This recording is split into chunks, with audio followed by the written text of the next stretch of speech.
30 seconds.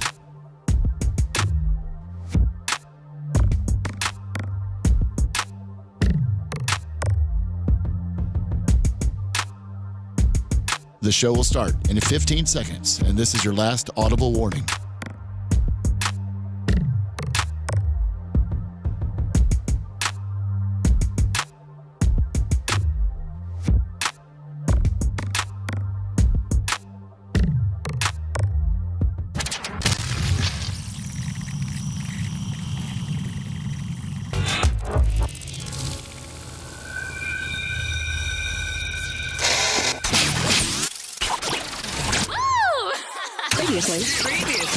Previously on the Bubba the Love Sponge Show. Hi, I'm Sammy, and I'm 8 years old, little girl into sports.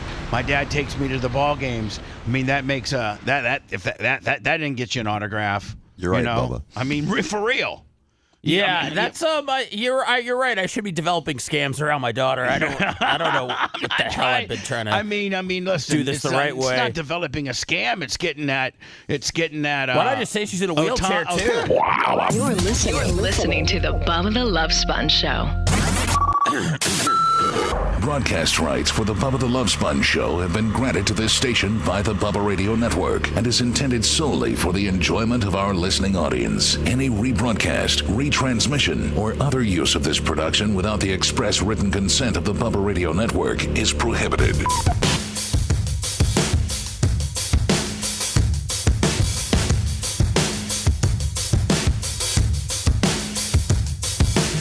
Lum Lum. Someone's not in the room. Damn it, Dan! You ruined a bit. Oh, gosh. Jesus. Yes, Lum Lum's not here. I was going to call for Lum Lum. Lum Lum. Lum Lum. I could tell you're off when you walked in today, my friend. Hold the nose up. Hopefully you're good. I'm good. Lummy is running late today. I think Seth got the call. No, I have no call. No, I'm sorry. I think Macho got the call. I just showed up and saw his car wasn't here, and then I hoped for the best. Now, why wouldn't I get the call? Why wouldn't Lummy blow up? I have my phone right here. He could either call the warm line or he could call my cell phone. I think he's deeply afraid of you, therefore probably fears even more so disappointing you. Well, You were on the text message. You were on the text, Oh, Bubba. I am. Yeah, but Bubba, when we're running late, you've been so cool, and you're like, listen, don't hurt yourself, don't get in an accident, we'll be okay for a few Actually, minutes. Jay told me all those words to say. I go by this Jay template that says... Jay to tell you how to be considerate of your... Jay and Kevin have given me this template that says, do not speed, do not worry about being late, drive safely, and take your time. It's no big deal. So if Lummy would happen to get clocked at 104 and ran over a family of 6, I would be able to say, he couldn't be able to show, my boss was telling me I better get there, I'm going to be fired. No, evidence would show that your boss said, do not speed. It's not a big deal. 5, 6, 8, 10 minutes does not matter. Please be safe. And then, Dan, that would cover my ass, would it not? 100%. I mean, there's no way they could say you could blame that on Bubba. Now, if I would say, listen, you dumb son of a bitch, I have a strict, you have to be here on time policy, so I would do whatever it takes to get here. And then he runs over a family of 6. Guess who also is probably in trouble? Right, I understand. Mr. Clem, is it true that you sent this message to your employee that you have zero tolerance for being late, which would make him want to go 106 miles an hour in a dilapidated pickup truck that's barely speed rated for 45? Because no one wants to feel the wrath of Bubba. But Right. you've been so much more reasonable over the last few years. Yeah, I mean, here's the deal. We got enough to get going. We don't need you, Lummy. And I don't mean that in a disrespectful way. We need you, Lummy. Don't turn around. Hold on. Don't drive it to the tree. We need Lummy in the overall scheme of things. But, I would almost consider it, Seth, you know how in the NFL now they have specialized, like the running back may not play on 3rd and long. They may put like an extra wide receiver in there. Sure. We're 3rd and long right now. We don't need Lummy. Lummy can go take a breather. Okay. But we have a big enough team to be able to, go 3rd and long. When's the package where I'm off the field? Which what? What package is when I'm off the field? Well, when you're not here, that's the package. Oh, okay. If I can have you on the edge most of the time, you can take a first and 5 off if you want. I just didn't know if you were like planning on giving me 7 to 8 off today or something like that. No, I really wasn't. Okay. I was actually planning on you hosting the show for the next 2 days. In fact, I was. You know what? You're not getting any time off. You're playing special teams and defense. Oh God. You're playing all the downs. You know what? You're my Travis Hunter. Exactly. You're going both ways tomorrow and Friday. They switched Travis Hunter. They're making him a full-time corner, part-time wide receiver. Really? Yeah. Kind of like Dion. You know, Dion.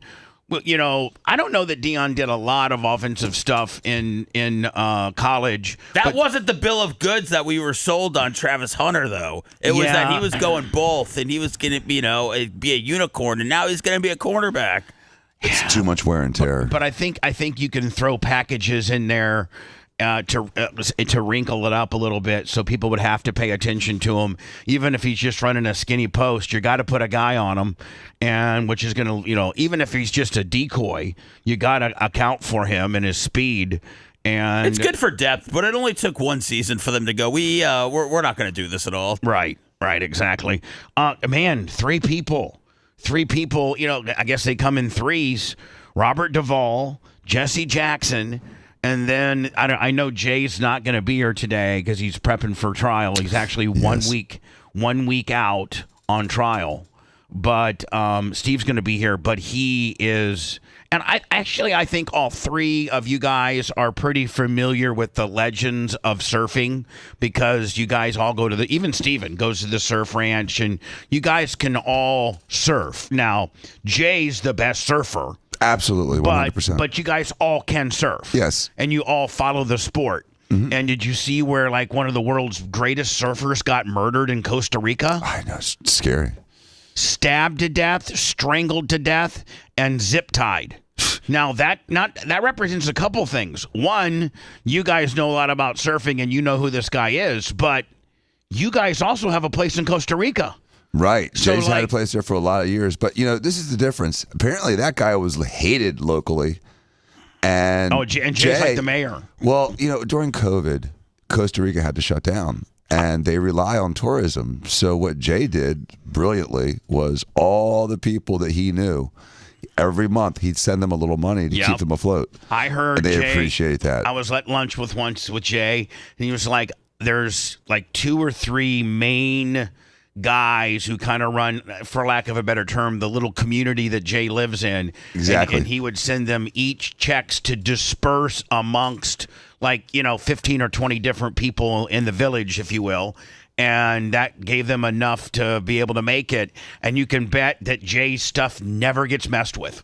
No, it does not. It's amazing. And there's a lot of easy crime. You know what I mean? Like petty theft. If they walk by a car, the windows down, they see a backpack, it's gone. Right. Or a pack of cigarettes. Right. It's anything. Anything. They're gone. like seagulls. They are like seagulls. But they're not violent. They just want, if it's easy to grab, they'll grab it. Pick and go. Right. So, that doesn't happen. Jay's house does not get, Jay says that he'll violated at all. He doesn't even have to be there. He'll get one of the villagers to call him or get word to him that some pipe broke. A pipe broke. Right. He has people for that. Jay could probably solve this crime, but who killed the surfer if just by putting a couple $100 out there. Jay could go out there and get his gaggle of Costa Ricans, and they could get to the bottom of who killed this surfer. But every one of those little towns in Costa Rica, like every one of those little communities, has its own sort of micro government and micro management and micro economy. Me and Jimmy Clevis went in 2011 or 12.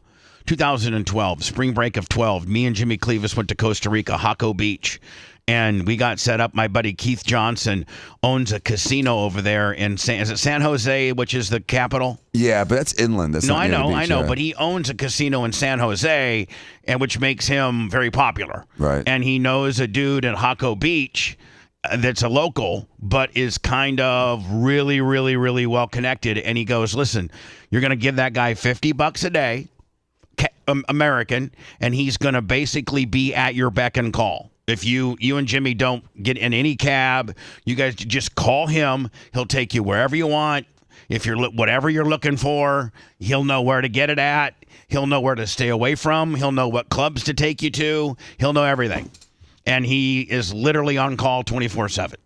And so we literally gave him $50, and he kind of ran the whole place. He's a concierge for you. We want to turn to now legendary actor Robert Duvall died in his Virginia home last night. Man, and he had to be an Academy Award winner. Was he? I don't know, but he's in so many important movies. Oh my God. The Academy Award-winning actor. Yep, there you go. Is best known for his iconic performances in The Godfather, Apocalypse Now, and Tender Mercies. How about Days of Thunder? That's one of my How about movies Days that I of really Thunder? liked. When he was the one. crew chief. He was Duvall's so wife- Now, Cole, you're going to go out and run 10 laps your way, and then you're going to go out and run 10 laps my way. And I liked when he was talking to the car right before the race. Oh yeah, I'm gonna put on this in here. I'm gonna put a special performance hood on you. Then I'm gonna take this roof line and I'm gonna move it down a ½ inch, and then I'm gonna take that spoiler up a $1/4 inch, and then I'm gonna put an air dam in there, and you're gonna be fast as. I mean, he was talking to the car. Right, and then it starts leaking oil. He's like, "That's not the answer I was looking Luciana for." confirmed his death on Facebook this morning, saying he passed peacefully by her side. George He was Paginato. 95? Yeah, his wife was beautiful. She was gotta be 30 years younger than him. 95. Troy Nelson carting around $20. Oh, there you are, my friend. Does anybody not pass peacefully? Yeah, Dan, let me ask you a question. Well, I mean, yeah, the people at the hockey game didn't pass so peacefully. The big news is there was a deadly rampage at a Rhode Island. Was it a high school hockey game? I think it was a high school hockey game, and a trans dad gunned down. Killed 4, killed himself. But so that's not passing away peacefully. Seth, here's an example of someone that didn't pass away peacefully that I experienced. I was really actually hoping everybody passed away peacefully, but go ahead. I was in my last year of medical school. I did a month in L.A. at UCLA at the John Wayne Cancer Institute. And literally the first week I got there, there was this really pretty blonde woman in her early 20s. Wow. That was dying of melanoma, metastatic melanoma. Like too much sun? The skin cancer. Was it from laying it out? She was a fair-skinned girl that had been in the sun since she was a child, and she was in her 20s, and it had spread to her spine and caused what they call pathological fractures. So her spine was crushing every time she moved. Oh my! And that poor woman screamed. All from just skin cancer? Melanoma. And that poor woman was literally moaning and crying in pain just all laying day, in bed. every day until she died. So you're saying that there's 25-year-old attractive woman gets melanoma skin cancer. It spreads to her spine. Her spine is just like brittle, peanut brittle, and every little move is excruciating. Did it kill her? It killed her. No, she had a miraculous comeback. Yeah. And now she's on the bobsled team. ABC station K. Lummy, welcome. Hello. Sorry. What happened, buddy? I took some NyQuil last night. I don't like taking NyQuil, and I overslept. Walker's, he's sick. He's got 103 temp. So you take his medicine? Well, Yeah. no. I started Let feeling Daddy take your medicine for you. I started. You might have a feeling- meltdown on it. I started feeling like crap earlier yesterday. Muffy. And I started getting a cough, and I didn't want to get sick, so I took didn't some feel NyQuil. like crap yesterday, but when I got home, I was kind of depressed. Really? Yeah, I was just kind of in a funky, depressed. I was just kind of bummed. Just kind of. What? I don't even. I mean, there's some things I got going on in my life right now, but nothing really that should make me Johnny, sad boy. No, but you've I been was in a good space. I was kind of just Johnny. So I was actually sitting on the bed. I never sit on the bed. Beds are made for laying down, and so I was just sitting on the edge of the bed. And she's like, "What's wrong with you?" And I'm like, "I'm just kind of in a funk. I'm just kind of in a. I don't know. I don't know." I was all excited. We got a World Star. We were going, viral. come in here, talk to you about it. I was like, well, I don't want to get sick, so let me take a little NyQuil. No, I didn't see how viral we went, but supposedly I got a few little. Well, you got the little ones. I mean, the big ones went late. I mean, everyone's going with the making World Star Hip Hop has it's always been a little dream of mine. So that's you got a little tingle in your shorts right now, buddy? I think that's how you know you've made it. I had no idea that breaking down potential ice being on the kid's back was going to sweep the internet with a theory. Seth, let's not forget. Let's not forget our most viral thing we ever did was you and I 2 years ago in a really just nothing burger breaking down the 30-second costs of the Super Bowl ads, and that went and it was nothing. It wasn't funny. It was just kind of informative about how much Fox at that time was charging for 30-second Super Bowl ads, and that did 86 million views on Facebook. And I'm like, what? It paid. I mean, we made like $2,400 on that one little reel. Well, So you never really know. You just don't know. And we must have hit an algae yesterday, Lummy. Yeah, where did we all go viral yesterday? Everywhere, every single one. Can you give me the numbers? Or do you need? You're a little disheveled right now. And how about this, Lummy? How about this? Let me close out. Robert Duvall dies last night at 95, peacefully in his sleep. 2 more people died. I'll get to them next. But it also will give you an opportunity to, if we take a break, it gives you 5 minutes and 20 seconds to get whatever you need, various websites open and various screens open. And, you got a lot. You got, 6? I mean, you literally look like NASA over there ready to launch a space shuttle. All the computer screens and stuff that you got going on that I'm sure you have to open up, and there's a whole, procedure. Plus, you can probably start finding me the stats as to where we went viral. But you would, 5 minutes and 20 seconds would certainly be appreciated at this particular point. Would that be good for you? Yes, sir. So when we come back, can you have some stats for me? Yes, sir. Okay, buddy. If you want a deep dive into the Bubba the Love Sponge show from the past, go to BubbaArmyHQ.com. We'll be back after these words.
Wow. I mean, every website was picking it up. Good. That's great for the brand, isn't it? Yeah. What do we do on X? I think we're over 980,000 or something like that. Yeah, It was close to 9. 1 million. What do we do on Face? That one's been going up. Plus 3. I went to sleep. And complex.com. So, and we made World Star? Yeah.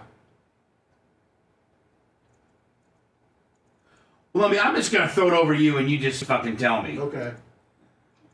I'm trying to cite Walker's getting sick. There's Daily Mail. We don't have the same voice right now. Mine's a little raspy too.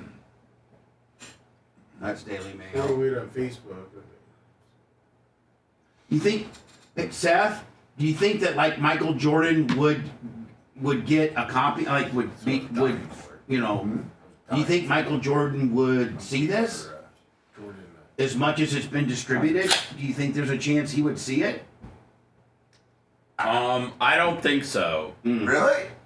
I don't think he's got anything to do with the internet. I don't even know if he knows it's a controversy right now. He's such a brand. You don't think he's got someone that's saying, hey, by the way, Like somebody at Nike or Come something? on, there's gotta be. He's got so So many. this is, by the people way, on this the guy machine. Bubba was talking about you? No, I'm gonna say, hey, well, I mean, You can't be oblivious to it. So Attack of the Dog, Black Eye and Guy, Old Trey, Group of Lips, Attack of the Dog. Richard just said yes. Little Bug, Missouri.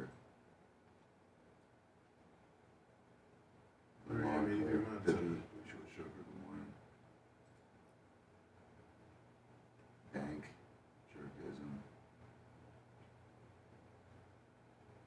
Tino,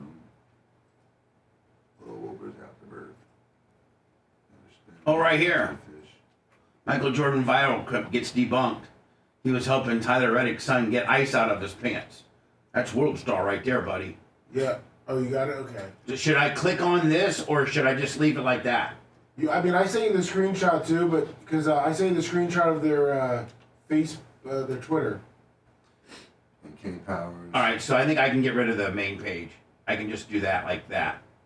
World Star, Daily Mail, Complex. Bob Cook, Rogerson, Anth Kid, Powers, Anything else, Lemmy? Is that all you need to know? Carly. Did you get the heavy? No. Okay. Stop and Go. Fuck you. I said the heavy. Outside. Thank you. James.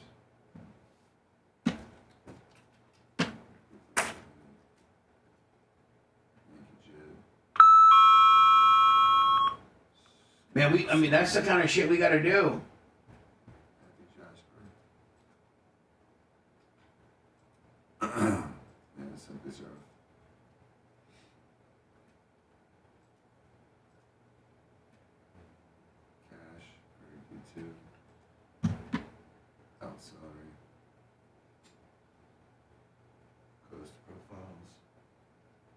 Good job to Gary.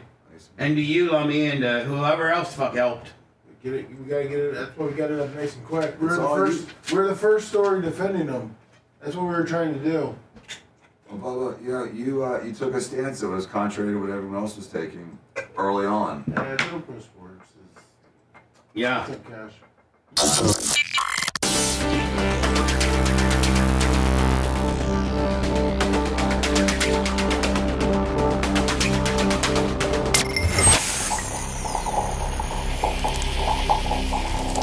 Tired of paying sky-high cable TV bills? Sick of juggling endless streaming subscriptions? There's a better way. Go to getabox.com. With Get a Box, you get every channel, every game, every movie ever made. Watch local and national channels, live sports, all your favorite movies, and much, much more. This isn't another subscription. It's a one-time purchase. No contracts, no fees, no nonsense. For a limited time, use promo code BUBBA at checkout for $25 off any box. That's getabox.com, promo code BUBBA. We're back. Oh, jeez. Come on. Don't listen to him. We hate him. Oh, man, this sucks. What the? I'd like to move this thing along. The Love Sponge. Back, despite overwhelming public disapproval. It's the Bubba the Love Sponge Show. Lummy, we need to get a hold of Woody, Big Woody. Yes. To get us some more of those positioning statements. It's already starting to burn up. You know what I'm saying? Yes, they're working on it, they said. Thank you. And I don't say that unappreciatively. It's like the one that Bubba's out of the bathroom and ready to, like I think I hear that a couple times a day. Who would be calling me at this hour? We got a lot of stuff to talk about. Maybe it's a mistake to even try to go to the phones. Could be LH. It's a question for Dr. Dan. It probably is. Hey, Bob, I know you're not talking about this, but I got a question for Dr. Dan. Hello, you're on the air. Go ahead. Yo, Bubba, this is LH. I'm just playing. I have a question for Dr. Stop. Just stop, Joe. Stop calling me on the phone. I mean, you're laying in a bed. You've been there for 5 years. I mean, like, stop. Thanks. Appreciate it. Reverend Jesse Jackson died last night. How old was he? 84. Now, how can Jesse only make it to 84 when he's probably got just as good a care as Robert Duvall at 95? Is it all genetics? Yep. I mean, does genetics probably mean something a lot when you're growing up, how tall you're going to be, how athletic, just a lot of different things. But as you get older, I think that's when genetics really start to matter as to your shelf life or when you're going to time out. Well, people have argued, nature versus nurture so much, and I think both have a play, both with mental health and physical health, and it has to do with your genes and what you do to yourself as you grow. I mean, you are what you eat, you are what you your activity defines you, your diet defines you. Smoking, drinking. Right. Habits, your even like where you live. If you're a Scandinavian and you live in Miami and you're out in the sun every day, you're going to have problems. If you're a person that's used to a warm environment and they throw you up in Canada, you're going to have some problems. Oh my God. The Merch Creek's, a Floridian. And if it gets to be like we could never live in Indiana. I'd love to go live in Indiana. Really? When I retire. Really? We'll have at least a place up there. And she, oh my God, she's the most hot and cold sensitive. She's the most. What do you mean she'd freeze for you? She's the most cold sensitive person I've ever seen in my entire life. It's almost a rib. It's almost. You need some thick corn-fed Midwestern chick? No, I don't want that either. No, God no. This is Fox News Alert. I'm Ashley Strohmeyer. Wants to Strohmeyer. retire in Indiana. No, well, I mean, I my friends. I understand. Basically, Larry Plummer and Sumo, and just move them down here. Live in New York, prominent American civil rights leader Reverend Jesse Jackson has died. The 84-year-old founder of the Rainbow Push Coalition had been suffering from a rare neurological disorder. Reverend Jackson ran for the Democratic... What was his rare neurological disorder? Because Dan could break it down as to what it is. Presidential nomination in... Is dementia a neurological... Yes, that would count as one, but that's not a rare one. Alzheimer's? That's not that rare either. 1984. I like him a lot. What's a rare? What would be a rare one? I like a slow virus, like they get like mad cow. Progressive supranuclear palsy. Supranuclear palsy? Yes. That's a weird one. That's PSP. That's almost like an autoimmune disease where your body's fighting its own nervous system. In 1988. Horrible. So listen to this. My good friend Buddy Kofoid, he's a sprint car driver. And in January, a lot of these big time sprint car guys will go over to Australia, and that's because they have kind of what we're doing here in Florida right now. Our winter nationals for the entire month of February, where the entire dirt racing community kind of converges on Florida, and you got Volusia and you got My Track. You got Alltech, you got you got Golden Isles in Georgia, and between those 3 or 4 tracks, the sprint cars, the late models, the it's for the entire month. It's called the Winter Nationals. It's been going on for 40 some years, and the entire sprint car world converges on Florida within 3 or 4 tracks, five maybe. So, but in January, a lot of the American sprint car guys who are considered the best sprint car drivers in the world, because they go over to Australia because that's comparable to their big yearly event. And the best sprint car drivers go over there and clean up. Now, some of the local guys have gotten good over the years, but they're still not as good as American. Sprint cars were invented here. And, so a lot of big-time sprint car guys, Dan, they'll, Australian car owners will hire an American to come over and run the month of January in Australia. Is it Perth? I forget what part of Australia. Is there Perth? Perth. Is that New Zealand? It may be New Zealand. And it's either New Zealand or Australia that they go over there.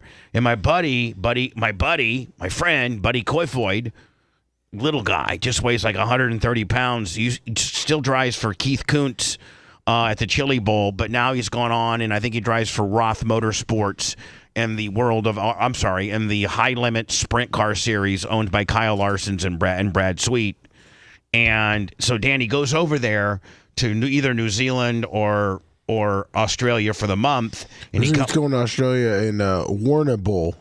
Yeah. Warrnambool at the Premier Speedway. So Dan, he goes over there, and I don't know how well he does, but he comes back and he gets deathly sick.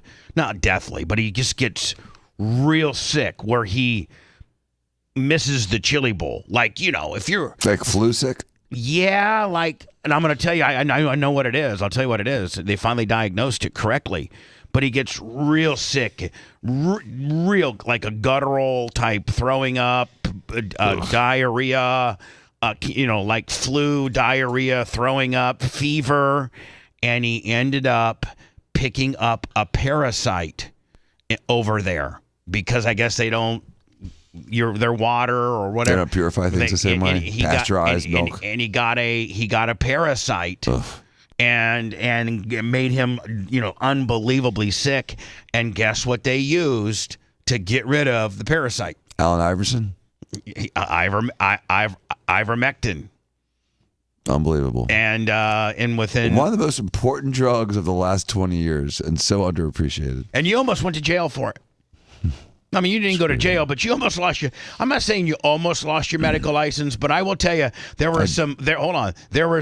And it's my understanding from you and your brothers that there were some pretty high agencies that were giving you a pretty hard time about how aggressively you were prescribing one of the greatest drugs ever invented. Yeah, it was weird. So much resistance to something that was so effective and so cheap and so harmless. Be like, them taking your medical license for, prescribing too many Z-Packs. Right. You know what I'm saying? I'm not giving narcotics or amphetamines. You're not giving, any opioids or anything like that. You're giving antibiotics. We're going to take your medical license because you know what, Dan? You're the number one Z-Pack prescriber. And who cares? So anyway, yeah, he picked up a parasite. Have you ever heard of such a thing? I mean, oh yeah, it happens all the time when people go to other countries. We have we are often criticizing ourselves for our diet and how we eat and the processed foods, but we do have the best sterilization of potentially dangerous products of any country. Parasites. Can you get them just from undercooked? You can get them from anything. Yeah? Anything. You can get it from sushi. You can get it from dairy products that aren't pasteurized. You can get it from the ground. You can get it from the water that you swim in or that you drink. You can get it from fruit. And a lot of people have, subclinical parasites all through their body. And that's why I do believe that 2 or 3 times a year doing a little ivermectin cleanse is not an unhealthy thing to do. How long would you suggest a guy do an ivermectin, like a 10 5 days? 5 days? That's all it takes. 5 days. He also acted as an international negotiator, securing the release of U.S. hostages and prisoners in Syria in 1984. All right, so we got Robert Duvall and Jesse Jackson, Dad. Then the third one comes. Wait, before you get to the third one, who do you like more, Jesse Jackson or Al Sharpton? Jesse Jackson.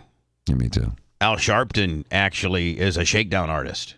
Some people say Jesse Jackson was. Well, with Coca-Cola. He is. Jesse Jackson's a shakedown artist too, but not to the level of Al Sharpton. Do you think he's mad that the rainbow was stolen from him? I don't really know. I could care less about either one of them. Well, most people think because Jesse Jackson wasn't as big as Al Sharpton because Jesse Jackson's big payday was against Coke in the 80s. What do you mean? He got he boycotted in the 80s against Coke, and I believe his son got the share of I know his son was the guy when I had my guy Tom Simon from Simon Investigations on, and he was on the Rod Blagojevich investigation. That when Rod Blagojevich was trying to fill the vacated Senate seat that Barack Obama vacated because Barack was going to go on to be the president, so there was a Senate seat up for grabs, and in that the equation or the protocol of when that happens is the governor appoints the person that's not a special runoff or anything like that. The governor of the state appoints the Senate seat, and Jesse Jackson Jr. was the guy that was offering the most money, and he was probably going to get that seat. Maybe he did get the seat. I think maybe he did get the seat. Hey, I'm seeing this Coca-Cola thing, Lummy, as they were protesting it because of a lack of black presentation of their staff and no support towards black-owned businesses. And it says that the boycott ended after Coke agreed to invest nearly $30 million in black-owned businesses. Yeah, but I think it was like 95% of it went to his son. He was the black-owned businesses? Yeah. He's the black-owned business. I believe so. That should be the name of your business. Black-owned businesses. Black-owned business. Hello, black-owned business. How may I help you? Yeah, well, what do you do? Well, we're a black-owned business. I know, but what do you do? I don't have to tell you what we do, but we're owned by black people. I'm telling you. South Bay is in shock after learning one of their loved ones was killed over the weekend. Relatives say Kurt... This is supposedly one of the big-time greatest surfers of all time. Van Dyke, known as a surfing legend in Santa Cruz, was killed at his home in Costa Rica. As KTV's Jesse... Now, was he Costa Rican? Or was he... No, just like Jay. Costa Rica is one of the surfing meccas of the world. So he was an American who had a place. He's just like Jay. He's an American who had a place in Costa Rica. Right, and a lot of people from California go to Costa Rica because it's so close. Gary reports tonight so far no arrests have been made. Kurt was, he was always there for us. He's always had this adventurous nature to him when it came to the ocean. And we spent a lot of time exploring the coast of Santa Cruz, north of Santa Cruz and south. Peter Van Dyke says his middle brother, Kurt, was 2 years younger, but their souls joined since day one. The family grew up riding waves along the Santa Cruz coastline, going back to his parents, Gene and Betty Van Dyke, and their parents. Kurt prioritized surfing over everything else. And I'm going to school. I go, hey, aren't you going to school? He goes, nah. The hook there's nobody surfing at the hook, man, and it's like 4 feet. It's perfect. I'm going out. And that's what he would do. I would see him more in the water. Dan, have you guys surfed the hook?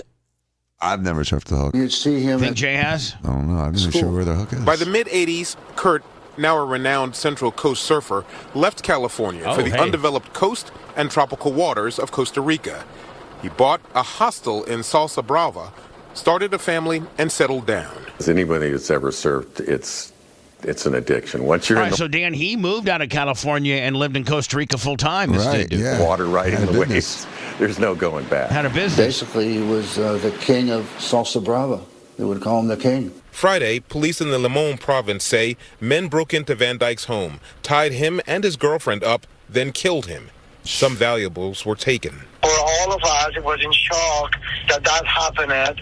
And we're really sorry for the family and friends and everyone related to him. It's a really sad thing that happened, and it's By the way, this guy is in charge of the Southern Caribbean Chamber of Tourism and Commerce. This guy. Sorry for more for all. We are really sorry. Of us. For a family that started decades ago Man, by look how long that board is. Enjoying the ocean and then moving inland to Gilroy and working a farm, this loss is devastating. Everybody's still in shock, let me put it that way. There's been tears, conversations, reflections. All right, so he's dead. I wonder if Jay starts worrying about security now more a little bit in Costa Rica. Well, I mean, it said a California surfing legend has been brutally killed while his girlfriend was tied up and robbed at their Costa Rica home. Kurt Van Dyke, 66, who owned a hotel, was found dead under his bed Saturday with a sheet over his head and a knife next to him, authorities say, the local reports say. His 31-year-old girlfriend, identified only as Oreo. Oreo. Dated a girl named Oreo.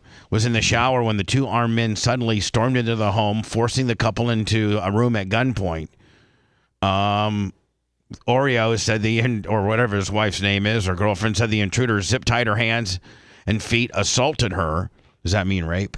No, it's basically maybe smacked around. And made off with several valuables, including the couple's 2013 Hyundai Elantra, before fleeing. You think it was a simple robbery? See, I think it's something more than that. You don't think she had something to do with it? What do you mean? She's probably a local. Maybe all they did was tie her up and assaulted her, and they killed him. They killed him. Might have been her cousin or something. I think she was 31. He was 60. Yeah, 66. Yeah. She might have wanted. She probably wanted that Elantra all to herself. Yeah. She was tired of splitting the 2013 Elantra. He spent decades running a modest hotel and built a reputation as a standout surfer after arriving in the early 80s to chase the thunderous Salsa Brava break, a run that earned him the name King along the Caribbean coast. See, the Caribbean coast is different than the Pacific coast, and the Caribbean coast is where most of the crime happens. So there's gangs. It's a much different environment. Jay's on the Pacific coast, and it's much safer. So, Lummy, we yesterday collectively kind of broke down this somewhat controversial footage of Michael Jordan, and if you were to watch it just one time, you would think that Michael Jordan was grabbing, Tyler Reddick's little boy's butt. And upon further review of seeing the celebration and the Gatorade splash and all that, we quickly kind of waded through it and looked at how Michael Jordan was grabbing the shirt, and it wasn't on the butt, it was more towards the shirt waistline area. And we had determined that, he was picking ice cubes out of the little boy's shirt and rubbing them off his leg. And that's what we determined. And none of us have any loyalty to Michael Jordan. I mean, I do think he's the greatest basketball player of all time. Me too. I do respect him. I really respect the fact that he took on the Frances and won. But, if he was doing something inappropriate, we're not going to give him a pass. We're not going to give anybody a pass. And so we, did our little opinion, and we were one of the first to break this down as to what we thought it was. It seems like a lot of people think what we thought it was. No, we were doing some research last night. We were the first to actually come out in a public way and say it, besides people's comments on a defend forum. Yeah, and defend them. Can we show the video again, Bubba, just to refresh everyone's memory? Yeah, I think it's all over. Yeah. Right here. Well, if I hit this, will it play? Yeah, it goes to our short. By the way, will we get dinged for playing our own stuff? No. Copyright. Tyler Reddick's son had a chunk of ice. You can see that Tyler Reddick's son's shirt is completely saturated, and Michael Jordan trying to help a little kid out. Let me get those chunks of ice out of your back. It initially looks shocking, and I think there's a reasonable explanation for it. Yeah, it looks like he's trying to get stuff out of his shirt and pants. I think that's exactly. It's shocking the first time you see it. It God. looked shocking. Please do your due diligence and realize that it was chunks of ice that were in the kid's back area by his waistline of his shorts, and Michael Jordan was not grabbing his ass. He was grabbing the cubes of ice to try to break them up and make them fall down, and they fell down on his legs, and he wiped them off his legs. None of us are doing it just because we all love Michael Jordan, which we all do. He wasn't in the Epstein files? No, he was not. I mean, he was not. This was a thing. I mean, we would probably know about it. Boom. And listen. I guess he was in the Epstein files. Was he? Was he? Well, it was like a mention of Obama giving him a medal or something like that. Yeah, but Well, I know he wasn't listed as a thing. It's just one of those names that's in there. I had to look it up yesterday. I was surprised. It made for a great exclamation point to our video, Seth. Yeah, you chimed in perfectly. Well, then the internet started looking into it, and I was like, I should look into this too. Anyway, but ice sometimes will stick to cloth too. Oh, very much so. Anyway, Lummy, we got a ton of great footage and great, exposure. The Heavy carried it. World Star Hip Hop. Michael Jordan's viral clip gets debunked. He was just helping out Tyler Reddick's son get ice out of his pants. World Star. Lummy, is that the first time that our show has made World Star? For my knowledge, yes. Yeah. Seth walked in today and said, "Man, we've officially." I mean, he's really with a big time show now. We've made World Star. Seth, I don't know that you've made World Star before. No, I was part of it. I was part of it with Drew when he went viral for Mia Khalifa hanging up on him because he called her a porn star. But yeah, I wasn't in that clip like this one. Yeah, and so this is really big time for me. Daily Mail. We went viral on Daily Mail. They ran the excerpt. Boy, they're blocking the kid's face out. They're really making it look shady. Let me see. My old phone carrier was reaching their hand into my wallet and just let me know, helping is themselves. This the most viral we've ever been, or is we've had some other ones, like some Hogan stuff and stuff like that, or is this the most we've ever been? No, the Hogan one where you pretty much announced or knew that he was dying was, I would say, the most viral. I like having no surprises when it comes to my. You mean when I was right? Yes. About what happened? Correct. Phone bill. And with Spectrum, it saved me a ton of money. Real customers. Supposedly, the investigation is still not done. Oh, interesting. Which leads me to believe. Remember, Dan, how they fast tracked it? They fast tracked it. Nothing to see here. No autopsy. Let's have this guy sign off on the death certificate. Let's go ahead and get him cremated as fast as we possibly can. And there's some effery, right? Yeah. Sounds stinky, and right? We were like, why? Whoa. Let's hold the phone here.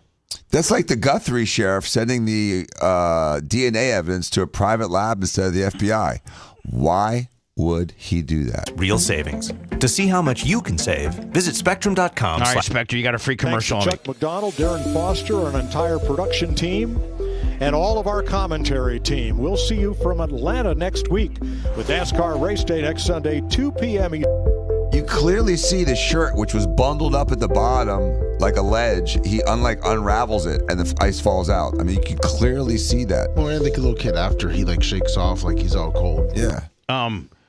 Does it show our excerpt in here? Yeah, it should be if you go down. Right there. Will keep going. No, it should be keep going down. Oh, down. Keep going down. I saw our picture right there, but yeah, if you go up, I don't know. It's weird how it's sitting, and if you keep going up, I see your face. Keep going up right there. Right see? here. Yeah. Now, I don't know why that's. Michael Jordan reaching into Tyler Reddick's son's waistband went viral fast, but if you actually watch it closely, you can see chunks of ice packed in the kid's back. First glance looks bad. Second glance looks like somebody helping a kid who had ice shoved down his shirt. Boom. All right, so they just did they didn't do the video on Daily Mail. It was on there for a little bit, and then they also I believe quoted us. And then here's another big. Is it what complex? Yeah, complex. And is this? Oh, this is right below it. We're right below it. Oh, yeah. Yep. There you go. They mentioned you in the article. Tyler Reddick's son had a chunk of ice. You can see that Tyler Reddick, guys. You guys know. You've heard it. You've seen it. By the way, it sounds like we really know for sure. I think that's why it took the internet by storm. Is it like we kind of like really sounds like it's a fact? Well, it kind of like we really delivered it with resolve. Like, you know what I'm saying? It sounds like you speak it like it's like we know for sure, but we were just watching the video. Well, but I know that I think on our X it hit over 1 million. On our Instagram, it's at Seth said it's at over 666,000, and then all of our numbers, because I think these various places posted, our various platforms, which have made them explode. Yes. I mean, 400. I mean, it's one of the ones that every single platform went viral, which we haven't had in a long time. Seth, you take a position and you sell it. Yeah. Just goes to and hold on, Dan. You take a position, you sell it, and you're first in. Right. You're first in because they're scrambling around to find somebody that has acted like they kind of know what they're talking about, and then they grab it, which just goes to show you how social media works. If you're first in and you really hard sell it like then they grab it, and then, we should actually probably learn from this. You know what I'm saying? Well, yeah, and we took the logical stance is that he got dumped by the Gatorade thing, and so we went after that stance. Yeah.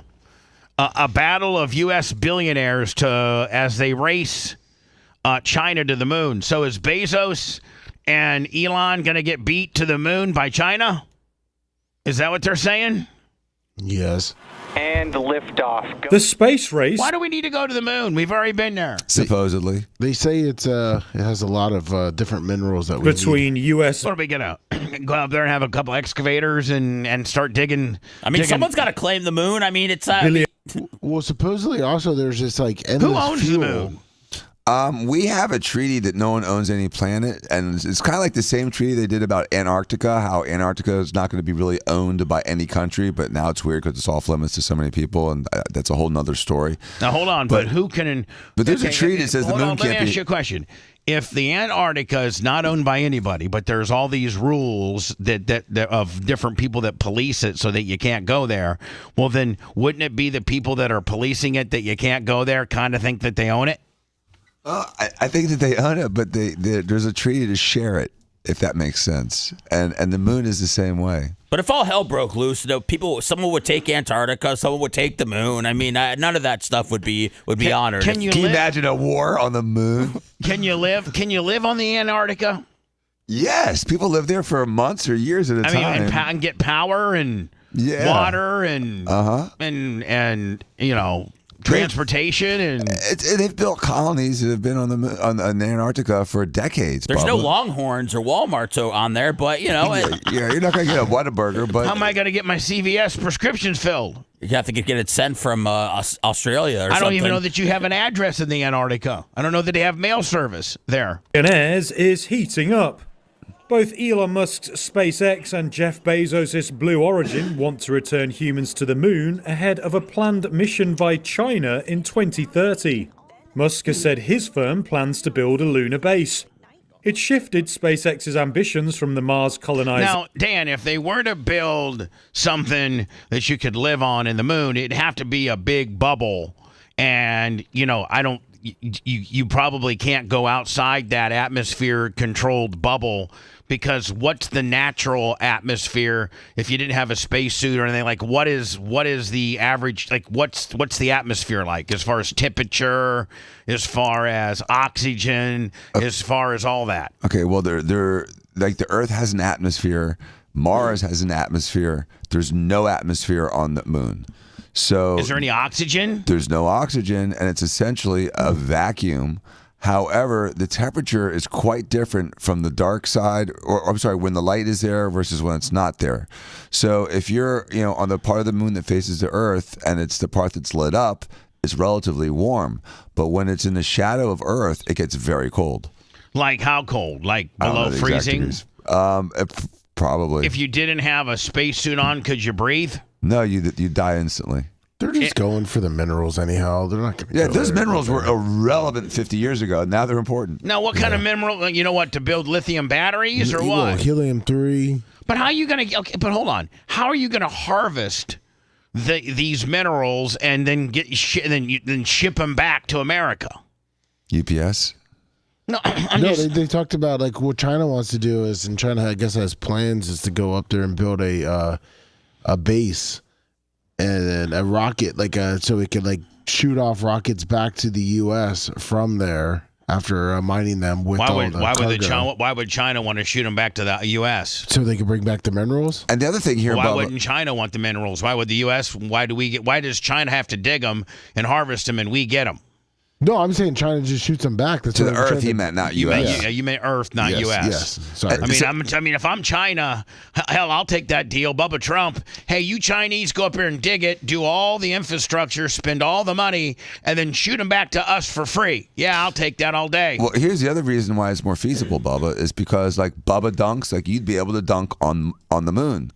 Because the gravity is so much less, because the gravity is so much lighter on the moon, it takes a lot less energy to go from the moon back to Earth. It doesn't have a Bubba's 3X spacesuit on, so Bubba's going to die.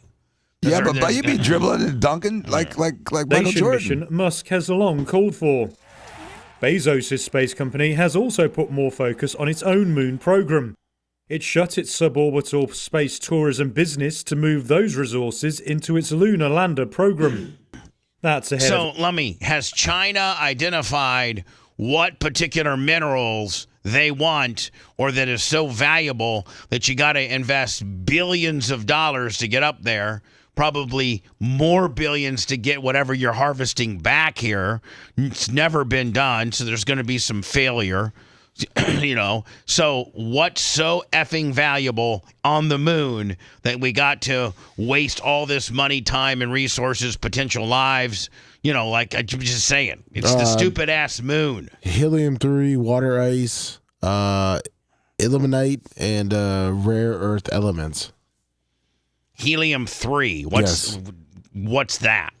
Dan, what's helium-3? No, helium usually has 2 protons. Helium-3 is an isotope of it, and I don't know what it's used for. Yeah, nothing. It's supposedly stronger than the nuclear power. So we want to go up there and get helium-3 so we can build the biggest bomb to kill everybody? And supposedly helium-3 we're already using is $2,500 a liter.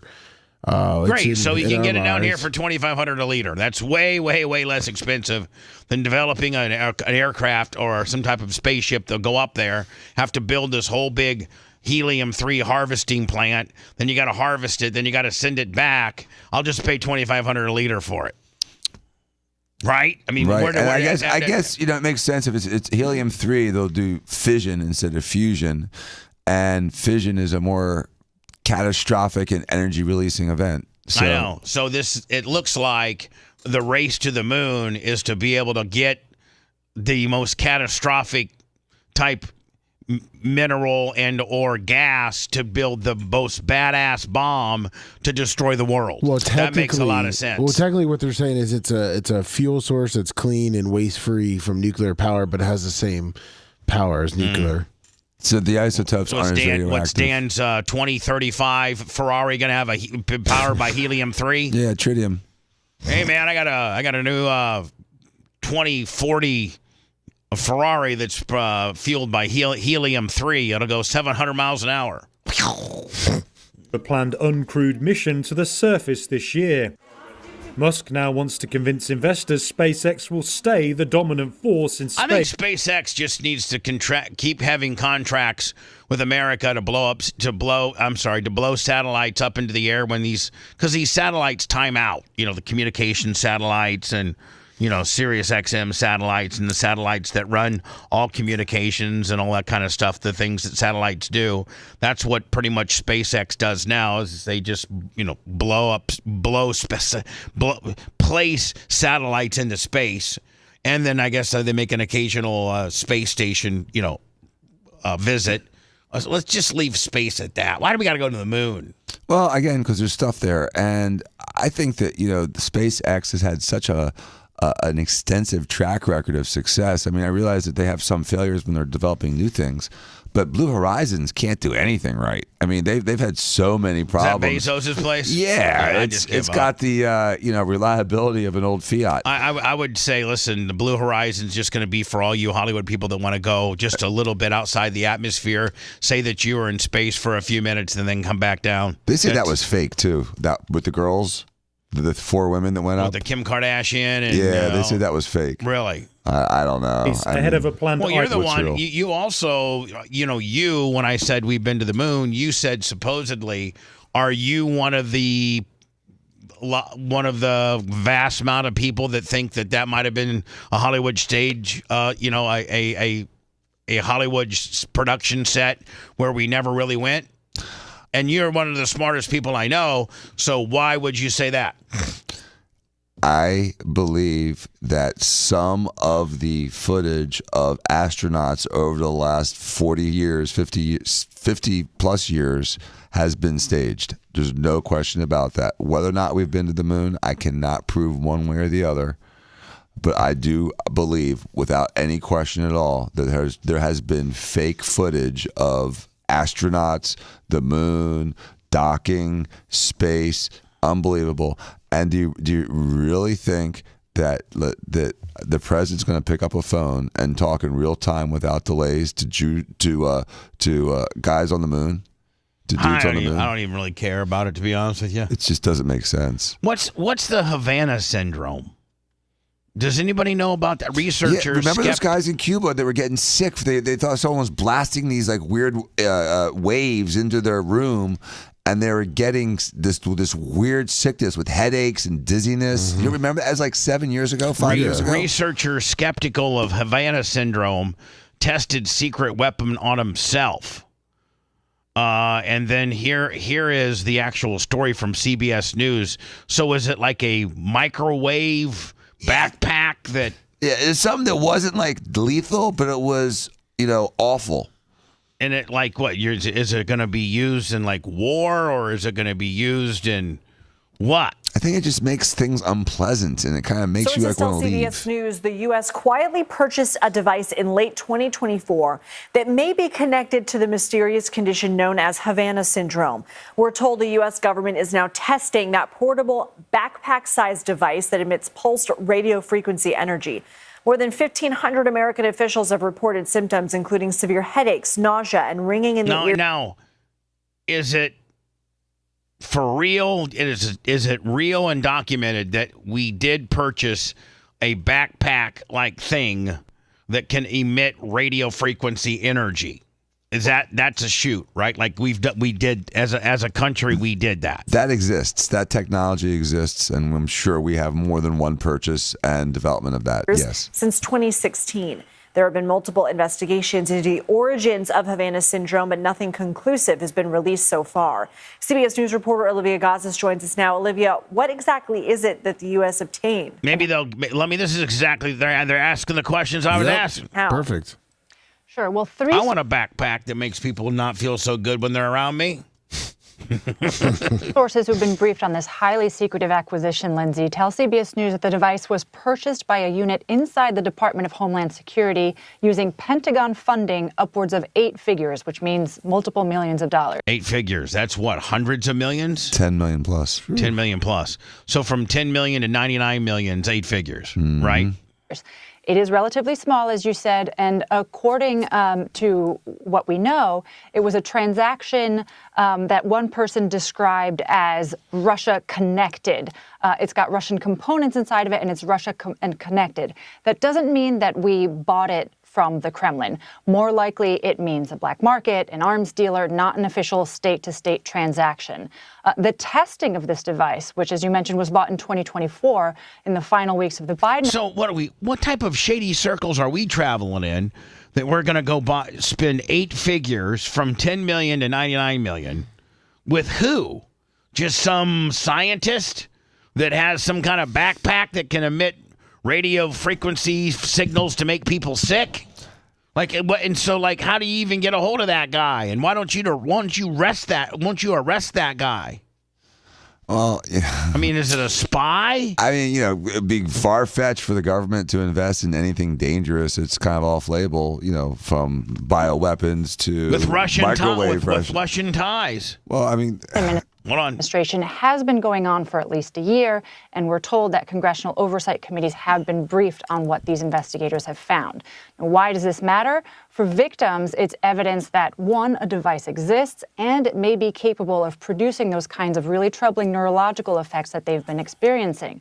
That said, we do not know that it's been conclusively proven that this device causes these cases or is linked to any specific case. But there is a broader question about proliferation here. If the U.S. was able to acquire one of these devices, it raises the possibility that other potentially hostile countries may be able to get their hands on one too. But what's it do? Distorts you. It is so, if you had one, I'd be all goofy right now, dumber and more illiterate than I already am. It's possible. It says it breaks your brain. Oh, shit, my brain was broken when I got hit by that car in 4th grade. Oh, wow. They haven't already. Which it might make me better. You got calluses on your brain. Poses real risks to U.S. officials overseas. What has the intelligence community been trying to do to understand Havana syndrome? As you mentioned, U.S. intelligence agencies have spent years investigating what's behind this illness, which has affected diplomats, intelligence officers, military personnel all around the world, including some very high-profile cases, if you'll recall, reports of incidents here in Washington, D.C., involving senior U.S. officials, the CIA directors. Now, is it just one backpack and it gets handed? It's several. It looks like, but it looks like one Russian scientist, former Russian spy scientist, I guess, sold it. I need to out get to a hold us. of my boy Tom Simon, see if he knows from Simon Investigations on Instagram to see if he knows about the Havana, this thing. Former chief of staff was targeted in India while traveling overseas. And for many of these victims, Russia has long been the prime and, in their view, obvious suspect. I bet you Putin's got a bunch of them. But the intelligence assessments released here, there was a major one in 2023 and 2025, concluded it was very unlikely that a foreign adversary was responsible for these incidents. There was a subtle but notable shift in 2025 about how 2 intelligence agencies assessed the possibility that a device could be involved. That hasn't stopped victims today from feeling incredibly incensed that the U.S. government had this device in late 2024 and yet upheld that judgment in 2025. We do know that right now the Director of National Intelligence has a team taking another look at what the intelligence community concluded, but that review hasn't been given to Congress or released publicly yet. Olivia Gazis, thank you for Thank you. But what a brilliant thing, because you can't see it coming. You can't, I mean, it's invisible. It doesn't leave a residue. You just put a backpack on. But how are you, as a person who wears the backpack, immune to what it does? Does it only emit things behind and go backwards so it doesn't, mess with you moving forward? How are they able to... I think maybe the backpack's left behind. You can leave the backpack in a room next to where a room of important people are. And you turn it on. Walk out, and then over the next hour, the people in that room are feeling really, really badly. And they can't continue what they're doing, whether they're trying to vote on a bill or plan an attack. And so you have disrupted the environment close to that backpack, and researchers skeptical of Havana syndrome tested secret weapon on himself. Working in strict secrecy, a government scientist in Norway built a machine capable of emitting powerful pulses of microwave energy, and in effort to prove such devices are harmless to humans, in 2024 tested it on himself. He suffered neurological symptoms similar to those of the Havana syndrome, the unexplained, that is blah, blah, blah, blah. So it looks like this guy tried to do it, but I don't know necessarily if he knew what. He built one, but he maybe didn't build one that's really built the same way. The ones that he didn't. I mean, nobody really knows what it consists of. So how can a scientist build one if you don't really know what one is? Right? I agree with you, Bubba, on that. It's bizarre. But imagine, though, that here's even a better thing. Imagine you have one of these things that's backpack sized, and you get it onto a military ship. And now everyone in that ship's feeling badly. They can't think. They have headaches. The whole ship is disabled. You've just taken out an entire boat with a backpack. I think I had Havana syndrome yesterday. I was kind of bummed out of sorts, kind of depressed when I should really be happy. Yeah, you should be ecstatic. Yeah, I had Havana. We can just start using that for an excuse. Seth, why are you so bummed out today? You got Havana syndrome? Yeah. Yeah. I thought I was just sad, but Seth ain't coming in today. He's got Havana syndrome. Oh, we got to go comfort him. Yeah, we got to do something. When we return, Harvey Levin, he's all over this Kim Guthrie deal. I guess he's kind of over it too now. What are we entering our third week, fourth week? What are we entering here? He's getting so much publicity though from it. I mean, it's all over. Just in, President Trump says the person responsible for Nancy Guthrie will get the death penalty. The police department and sheriff's department of that area now has a dog that's called a signal sniffer, and he can sniff out pacemakers. And then Cuomo had Harvey Levin on last night to break down the fourth. I guess TMZ yesterday got the fourth note from said kidnappers. We'll do all that next. You're listening to the Bubba the Love Sponge Show. If you want 24/7 on-demand Bubba and the crew, go to BubbaArmyHQ.com. The Bubba the Love Sponge Show will be back after this.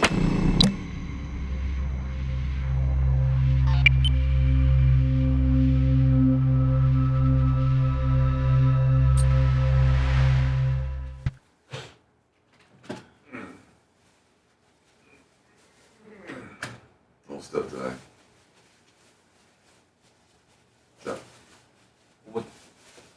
What now? Oh, yeah.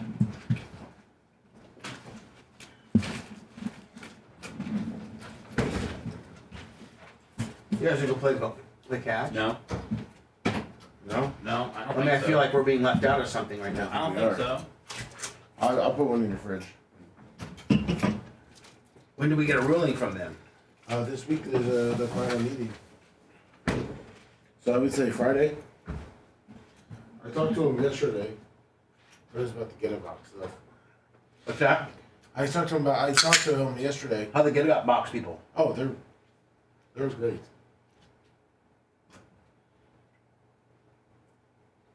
I need more water. Hi everybody.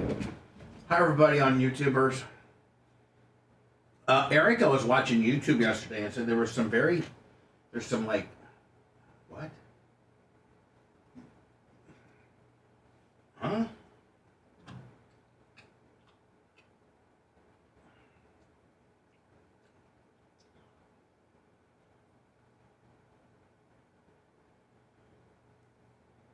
I gotta wait for Lummy. Somebody just threw some shit up. We haven't talked about suicide or self. Lummy! Lummy! Lum.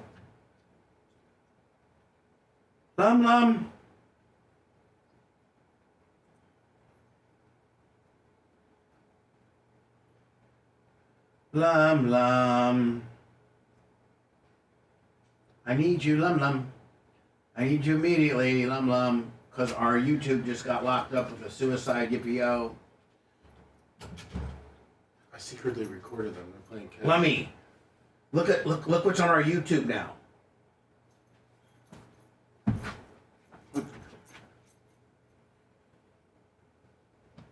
What the fuck? Yeah. Oh. So if you like, it goes like. So if you refresh it, yeah, like this, look, refresh. Somebody threw some shit on us. One of those fucking trolls. I was gonna say, Man, when are you trolls gonna stop fucking with us? God, the better we do, you just get so fucking mad.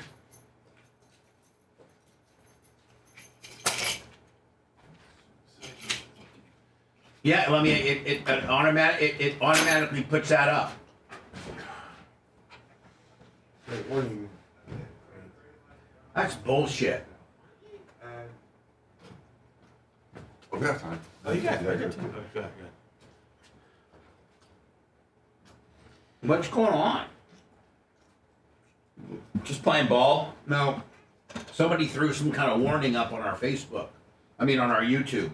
Where now you have to, it says that we're going to talk about suicide and disturbing things and you have to agree to opt in now. What? Well, I don't want to opt into the disturbing things. That's what we face at this juncture. Oh, jeez. I mean, that's pretty fucked up. It is. You're not alone. That's scary. What's wrong?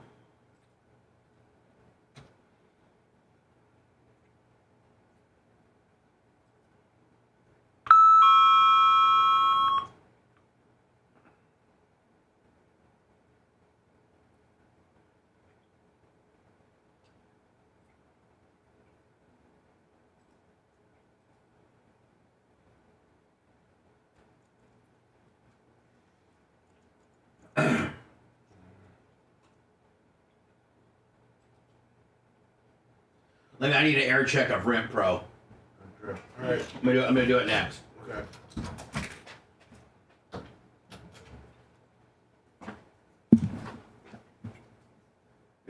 Are you getting that message too? Yes, sir. Yeah, I just refreshed to see what message. Some fucking troll just trolled us.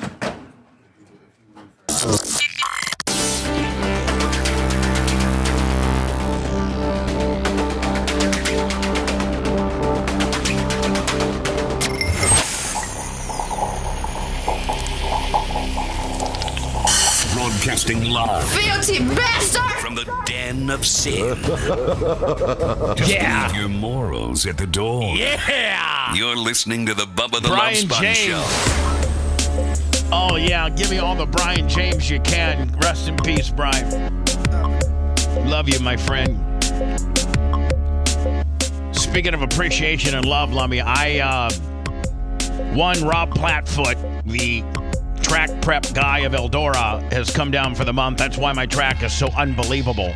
I can make my track good, but he can make it world class. But in doing that, you have to have some partners and you have to have the right equipment. Now, just, Ocala Speedway in itself, we have, local equipment. Equipment to get a local show in. Our water trucks are decent. We got a decent grader, a decent little tractor. But if you're going to be world, with all these huge sanctioning bodies coming to town, USAC just was there for 4 nights, and then now we have Legends and UMP Modifieds and Street Stocks for this week. And then next week is the huge week with Lucas, with Flow Racing's Lucas Late Models. And, Lummy, it's the only appearance of the Superman number 49. Oh.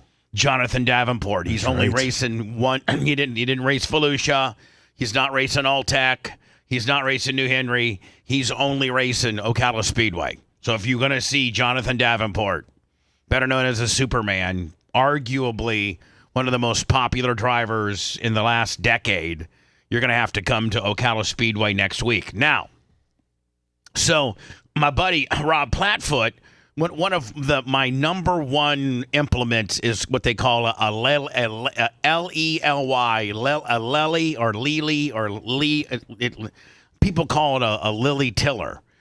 And what it does is it tills up the track so that you can get moisture down in it. Or if the track's too wet from wet rain or something, you can till it up to aerate it and dry it out. But it's the most important one you need a water truck, you need a grader, and you need a lily tiller. And what powers those lily tillers are tractors. Well, we got, I got a Mahindra, a 65 horsepower, 6,000 series Mahindra from Big Gus's Tractors. And Lummy, I have an 8-foot lily tiller, and my Mahindra is got plenty of horsepower, courtesy of, again, Gus's Tractors. Big Gus's Tractors and Supply. My Mahindra can handle my little 8-footer. Well, Rob Platfoot brought down this big 12-footer from Eldora. Getting Lily envy? Huge. Well, my Mahindra couldn't handle it because I didn't tell Big Gus I needed that big of a Mahindra because I didn't know that I was getting this. So I needed a big honking John Deere. I'm scrambling around. Little did I know they just opened up a brand new Rent Pro. Listen, out of all the heavy equipment there is to get, it's easy to find an excavator. It's easy to find a grader. It's easy to find, a telehandler, a light tower. It's all that stuff's easy to find. You know what's the hardest to find? A tractor. When it comes to renting. Sunbelt, for the most part, Lummy, they don't have tractors. No. Beard equipment, who we deal with, they sometimes have tractors, but they mostly have, front end loaders, excavators, and graders, pan scrapers. But there's this place right off of 301 in Ocala. They just opened it. The guy's name is Davis, and the main salesman's name's Frankie. And Red Tape Ken found Rent Pro in Ocala. And you should see the John Deere they brought us. Really? I think this is the actual one that they brought us, and I've been driving in it. It's got air conditioning. No, mine is a 150 horsepower. Whew. I mean, they got stuff like these kind of tractors. Holy cow! Yeah, big ones. So how much does a big tractor like that cost? About $500,000. Really? That much? Yeah. Jesus. I priced out one. I was just playing this little game. Fantasy. I was playing Bubba Won the Lottery one time, and I went to johndeere.com and I priced out like a track, like a 6,000 series, like a 6630, and you could put all the options that you want on it, and I think it was $345,000. Jeez. I mean, if I win the lottery, the last thing I'm buying is a tractor. If I win the lottery, yacht. that's the first thing I'm buying. That's so funny. Is a tractor. That thing will last what, like 25 years, 30 years? Oh, it'll last forever. Ever. This is what we got at the track right now. Oh, Look at this. Jesus. This is what we got right now at the track, and I get in it, and I just, oh my God. Merch Crick had called me up and said, I'm naked in the RV right now to get ready to go to town, and I'm like, honey, I'm on my Rent Pro John Deere, honey. Sorry. So anyway, you can go to rentpro.com. They have a location in Ocala, and they have several different locations, but it all starts and stops with going to rentpro.com, and they got the tractors. They got it all. They got anything you need, but they really got the tractors. Tractors are the hardest to find, and they got it. And I cannot thank you enough, Frankie and Davis.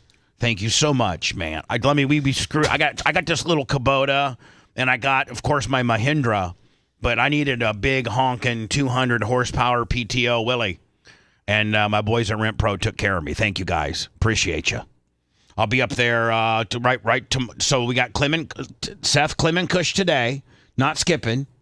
And then I'm out of here right after the show tomorrow because I got to get. We got practice for the open wheel modifieds, the legends, the bandoleros. I mean, I think we got like 8 classes up there.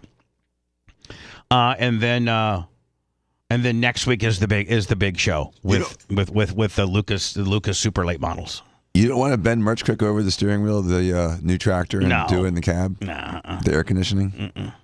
Do real men do that to their women's? They probably do. I'm thinking farmers that are out there all day, like maybe tilling or plowing or something like. Oh, they're plowing. And double plow. And maybe their wife calls you up and says, honey, I made some lunch for you. Well, baby, I got, 10 more rows of corn to combine. I really can't come in right now. Well, I'll meet you out there in the field. So she drives her four-wheel drive truck out there. She hops up in there. Now, a lot of the bigger series tractors, they actually have a little jump seat to the left where somebody could ride with you. Really? Now, I don't have that in mind. If I wanted one, Davis would get me one. But I don't need I really don't want anybody in my tractor disrupting me. When I get in my zone and I got that tiller going, Lummy, I can adjust my depth. And I know just based on the pitch of the motor on how much it's, straining versus not straining. And I can completely make any adjustment just by the sound of that motor. That's how in tune I am. But I'm a rookie compared to Rob Plattfoot. You should see this, too. Yeah, but you're learning from him, right?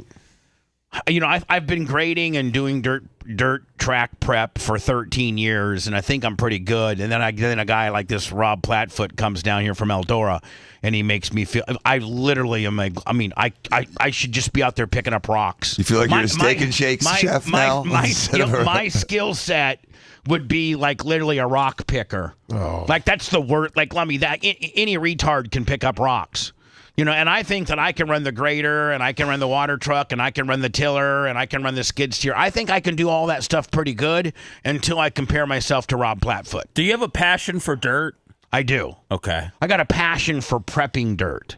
What people don't realize is that dirt tracks, unlike asphalt tracks, the only thing that's, Dan, you race exclusively on asphalt, and there's only a couple variations you're going to get, whether it rains and you got a green track or it hasn't rained and there's been some rubber laid down and you get a little more grip. That's really about the only, or temperature. Or track temp, right. And how many people have been on it? Right, which controls the rubber aspect of it and the traction aspect of it. But there's not a lot of listen, humidity, dew point, sun, wind, it all has a factor in prepping a dirt track.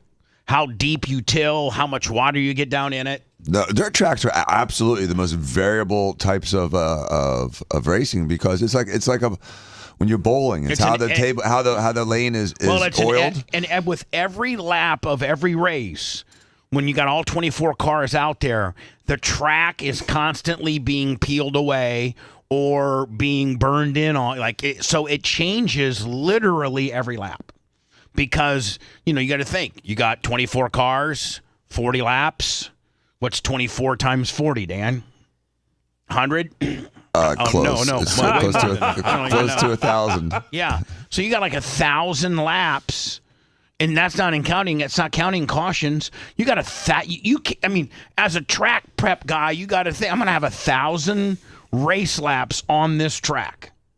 I have to have enough moisture so that because the kid touching, or the worst thing that can happen to a track owner is when you get rubber down. The track dries out and it starts laying rubber. It's over.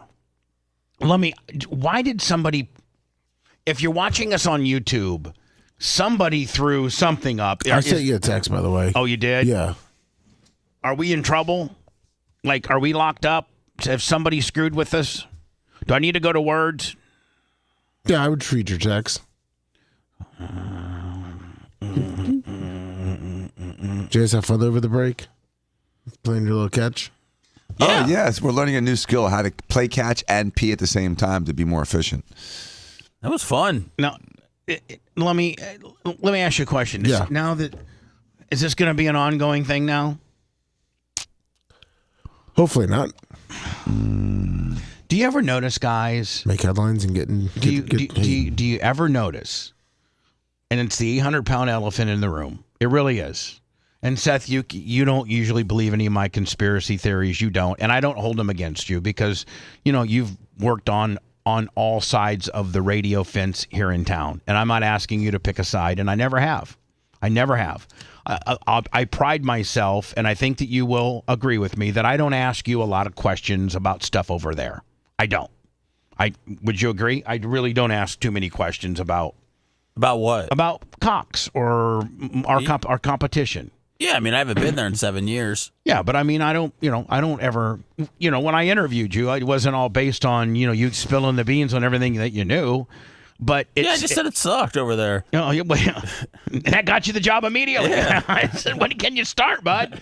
But this is for real. This is, and Dan, you've lived it, and you've been the Steve, Tom Bean, Jay, Kevin, Brian, Gina. You've been on the other side where I have said something that's the Bubba factor, and I'm getting screwed with. And every one of you that I mentioned are some of my most loyal and educated businessmen, lawyers, doctor. Like, every one of you guys are not dummies.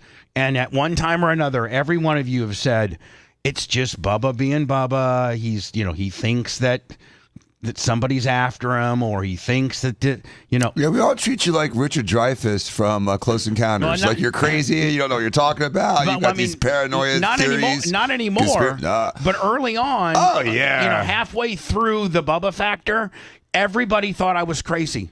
And even my most closest confidant when it comes to structuring my business, Tom Bean, who is the most no nonsense, tell it like, he's like, Bubba, no, that's not how it. Discounting your theory, absolutely discrediting everything you're saying. And you're right. I'm every right. time. I'm right. Every freaking time you've been right. And here's my latest.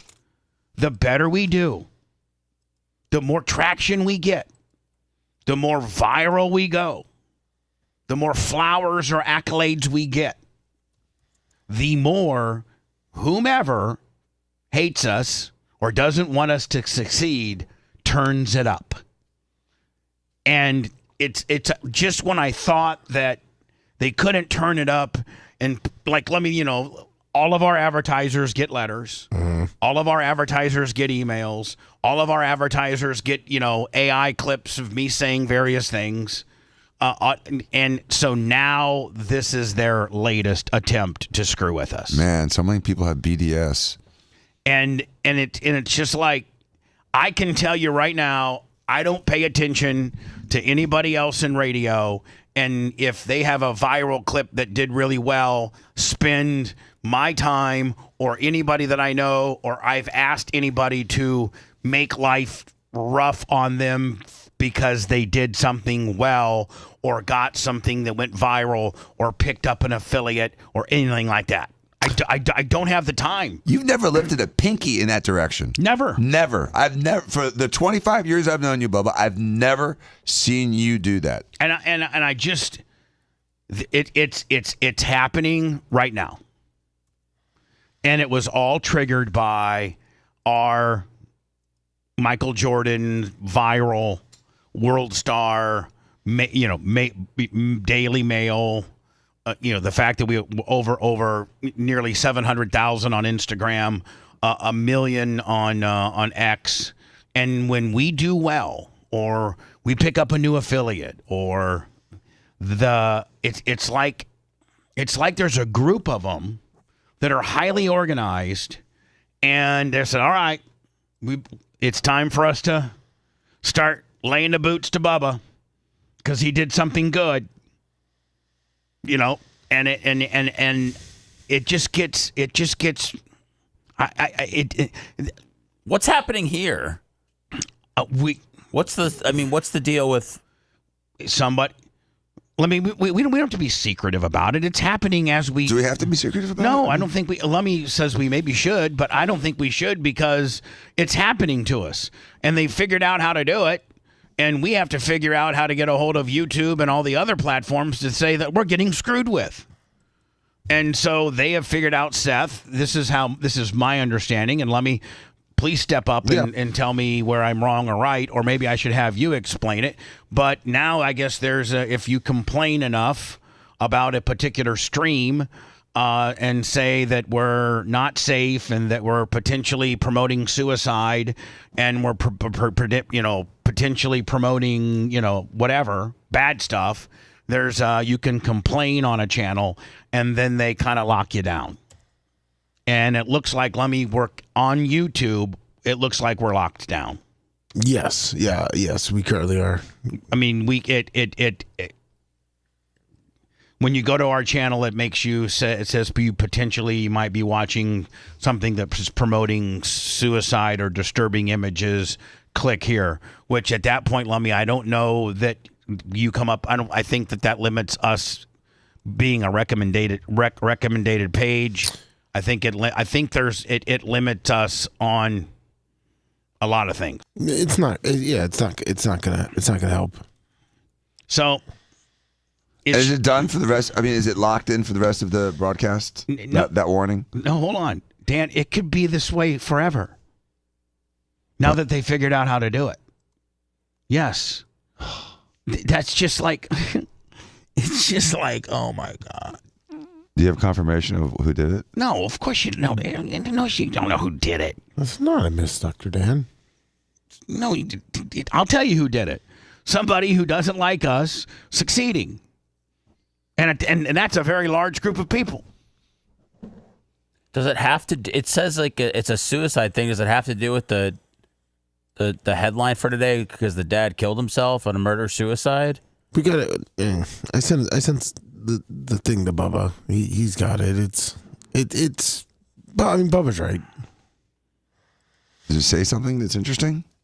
Well, it's not the algorithm. So.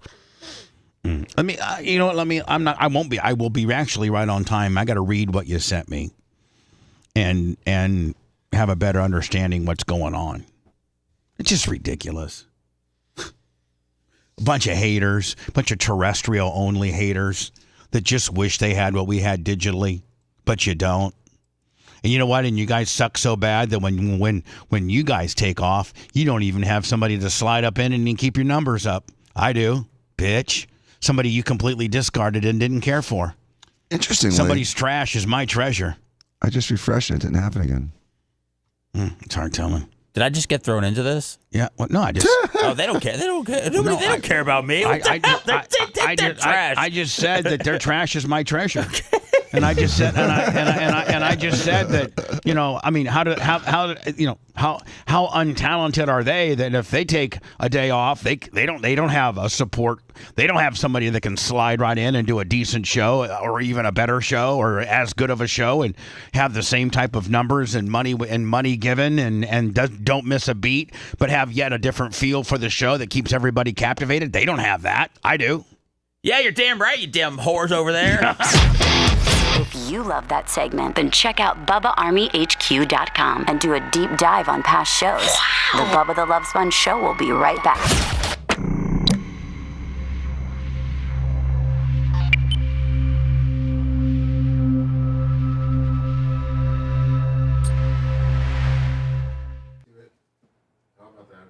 Indigenous Steed, $10. Thank you, Indigenous Steed. So did we change the headline? No, we will if you like us to. Yes, change it. Okay. Just change it to This thing has a call 988, but I thought it looks like you can click on it just to call it, but you can't. Indigenous Steed. Tragedy at Rhode Island hockey game. Just something like that. Okay? Yes, sir. Thank you, Johnny K. Thank you. Fucking salt of the earth. Love you. Give me that Rib Pro then, Lummy, too. No problem. Are you gonna play a minute commercial, come back, in the house? Have Gary change the title. We're doing it.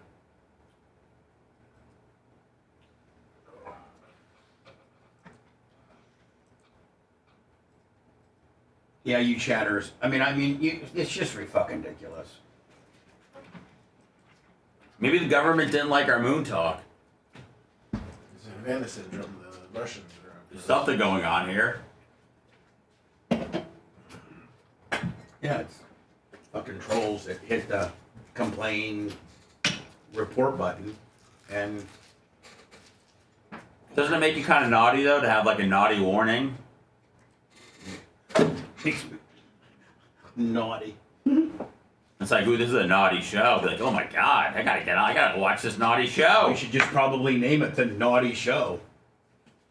That's actually not bad. Let's see if that's taken. I don't have a problem with that. Being naughty, can you be naughty? I mean, I don't think you can be. Not on command. I think you're a rogue naughty. I think you're a wannabe naughtier. I think you want to be naughty, but you're afraid to be naughty. What do you think about that? Oh my God, I just got squirreled on Heather Lockerbie. Have more time? Or Caitlin Lockerbie. Dan, quit taking my co-host out and trying to fucking play my You're only role. peeing outside anyway. You can come outside and throw the ball. I really can't. I gotta fucking sit here and, I'm the scrub here. I'm here getting shit ready for the doctor to come in. Gloves collecting dust. Yeah, well, motherfucker, somebody's gotta line this shit up. You can do it. No, he can't. Not my show. He can do his show. I can't do any show. But we won't go outside. We'll Go ahead. No, go outside for real. I don't need you guys.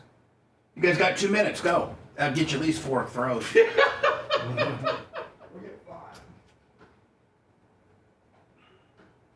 Can you guys fucking... I'm just... Like, what the fuck?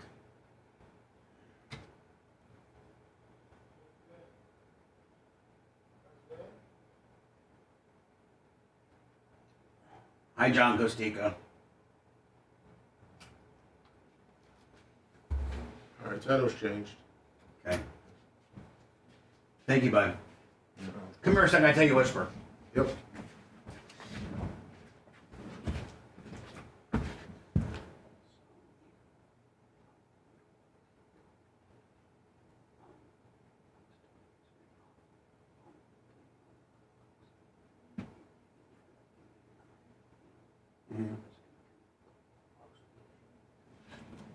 You know. Well, yeah, I agree 100%, but disagree in the other thing is what we were just talking about.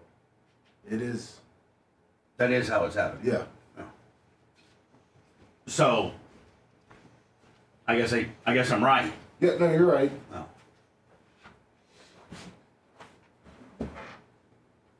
Big Red, I need you this weekend, buddy.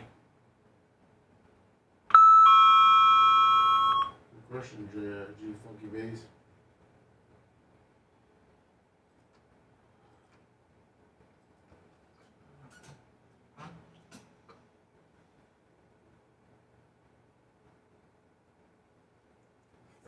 Let me tell Gary, I gotta get that fucking 15, that Google ad thing done.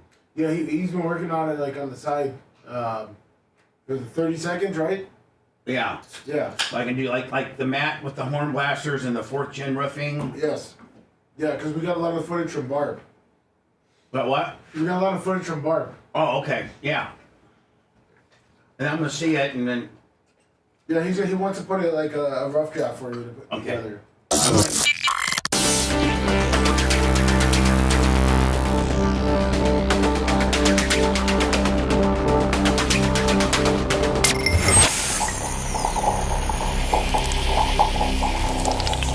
When someone asks, "How was your weekend?"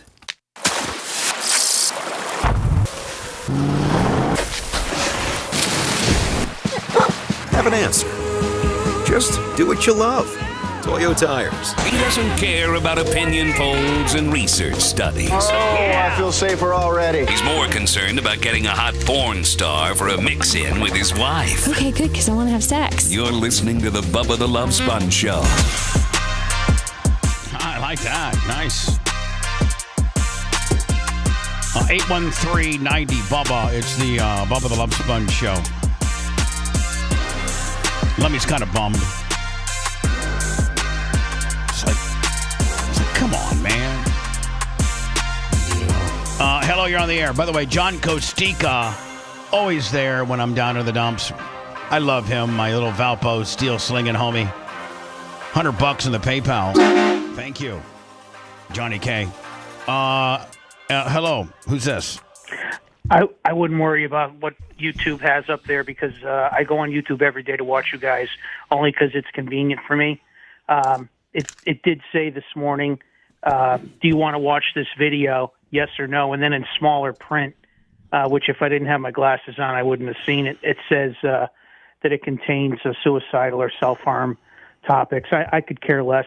The people that want to watch are going to watch you, and it's just an unnecessary hoop that people shouldn't have to jump through. And it's only the only reason things like that happen is because some troll has reported you.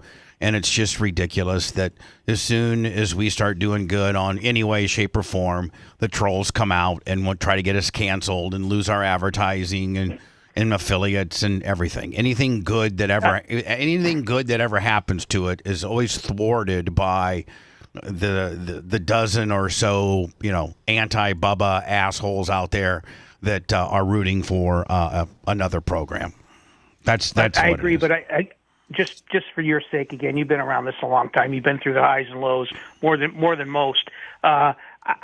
Success, people hate success, and this is just proof that you're back on track and you're doing what you need to do, and you're not only have kept your viewership and listeners, but you're gaining more. So I would look at it in a positive light. I really would. I run a business myself, and I've been in business for 40 years. And the guy I used to work for that kind of mentored me said, look, don't worry about what anybody else is doing. Don't worry about the guy across town that's doing the same thing. Focus on yourself. Don't worry about other businesses. There's enough there's enough to go around for everybody, and don't let it bother you. And I practice that philosophy. I know, but what if that guy that was your competition was constantly screwing with you?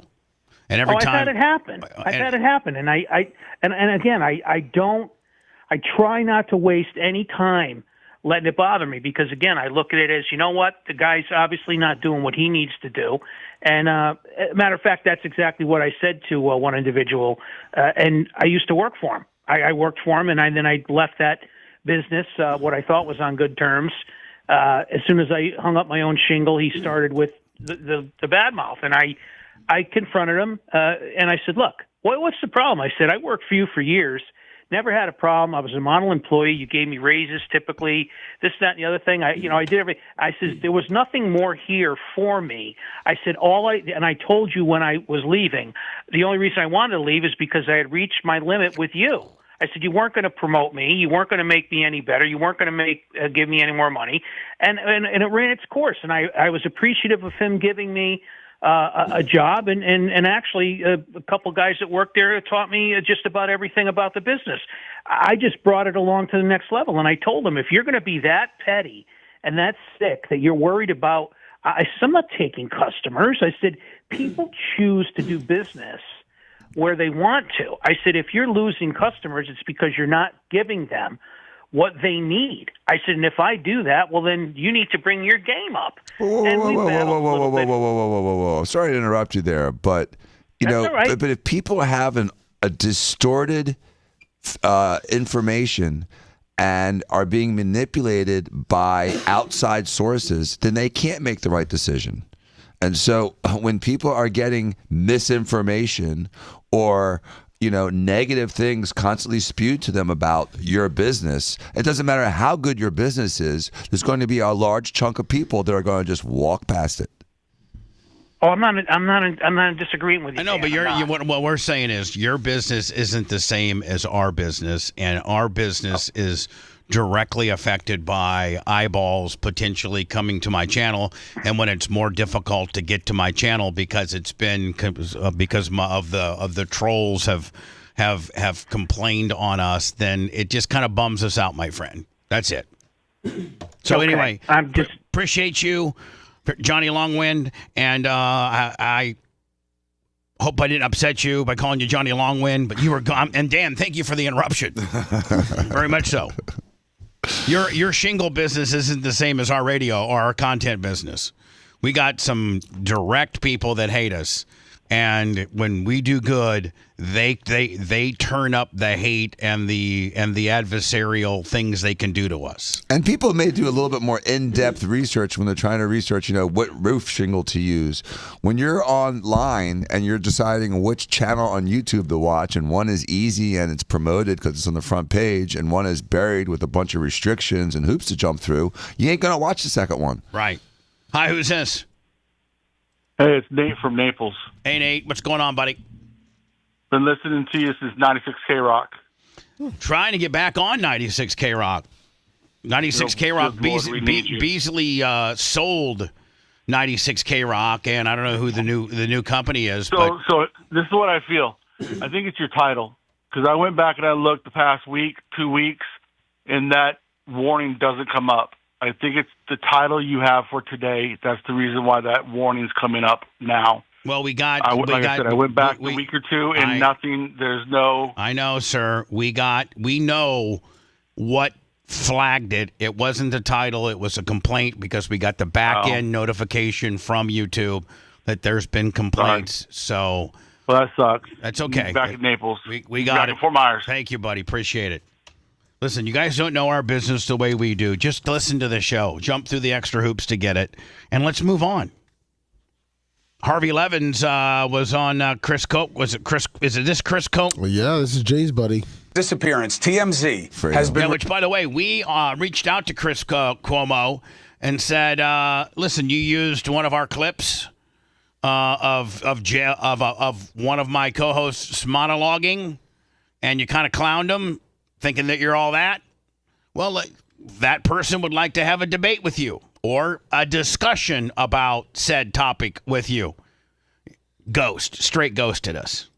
Receiving emails from someone claiming to have information about Nancy's whereabouts. And today, TMZ received a fourth letter. And do you know who cares and is taking them very seriously? The FBI. TMZ founder Harvey Levin joins me right now. Harvey, thank you very much. I have questions about the letters, but first, let me ask you about the overall investigation. You guys do a lot of crime. What's that, Lemmy? He looks rough. Oh, yeah. Harvey? He looks like he just got holy cow named in the Epstein files. His nose was all weird. Yeah. Yeah, like somebody punched him in the nose. It's all flat and triangular and fat. It's weird. You've got a legal background yourself. What's sticking out to you right now is relevant? I think there are a lot of lines in the water, but they haven't caught a fish yet. And as Brian was saying, they're going to gun shops. They are working on this ransom note, which they are really, really interested in. I can tell you that. I think their hunch is it's real. They have, a lot of, they've excluded the family, which I think is really interesting. So they've already done that.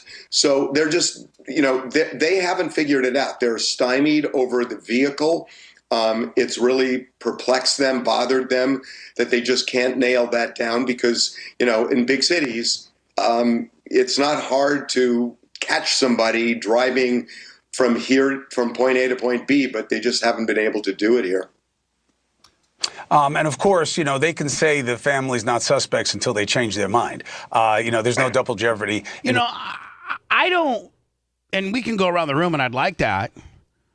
I don't think this has anything to. I don't think this is anything to do with their family. The son-in-law, the brother-in-law, I don't think this is family related. I think this is completely somebody sized her up as to being an affluent individual, her daughter being who she was, and they sized her up, and maybe that, or she's dead. It was a burglary. She was targeted because she was wealthy. Then why this should be an exchange of money and persons, right? Right. It should be a lot easier than this. Involved in that determination, but I understand where it's coming from. It has been disgusting, a lot of what's going on in social media. Harvey, let's go through the letter. So Harvey and TMZ, Lummy, I think, received the 4th letter yesterday. Yes. And why? And like just like Seth said, why isn't this a simple transaction? We got Nancy. We want X amount of dollars. We've established a Bitcoin address where you can't track us down.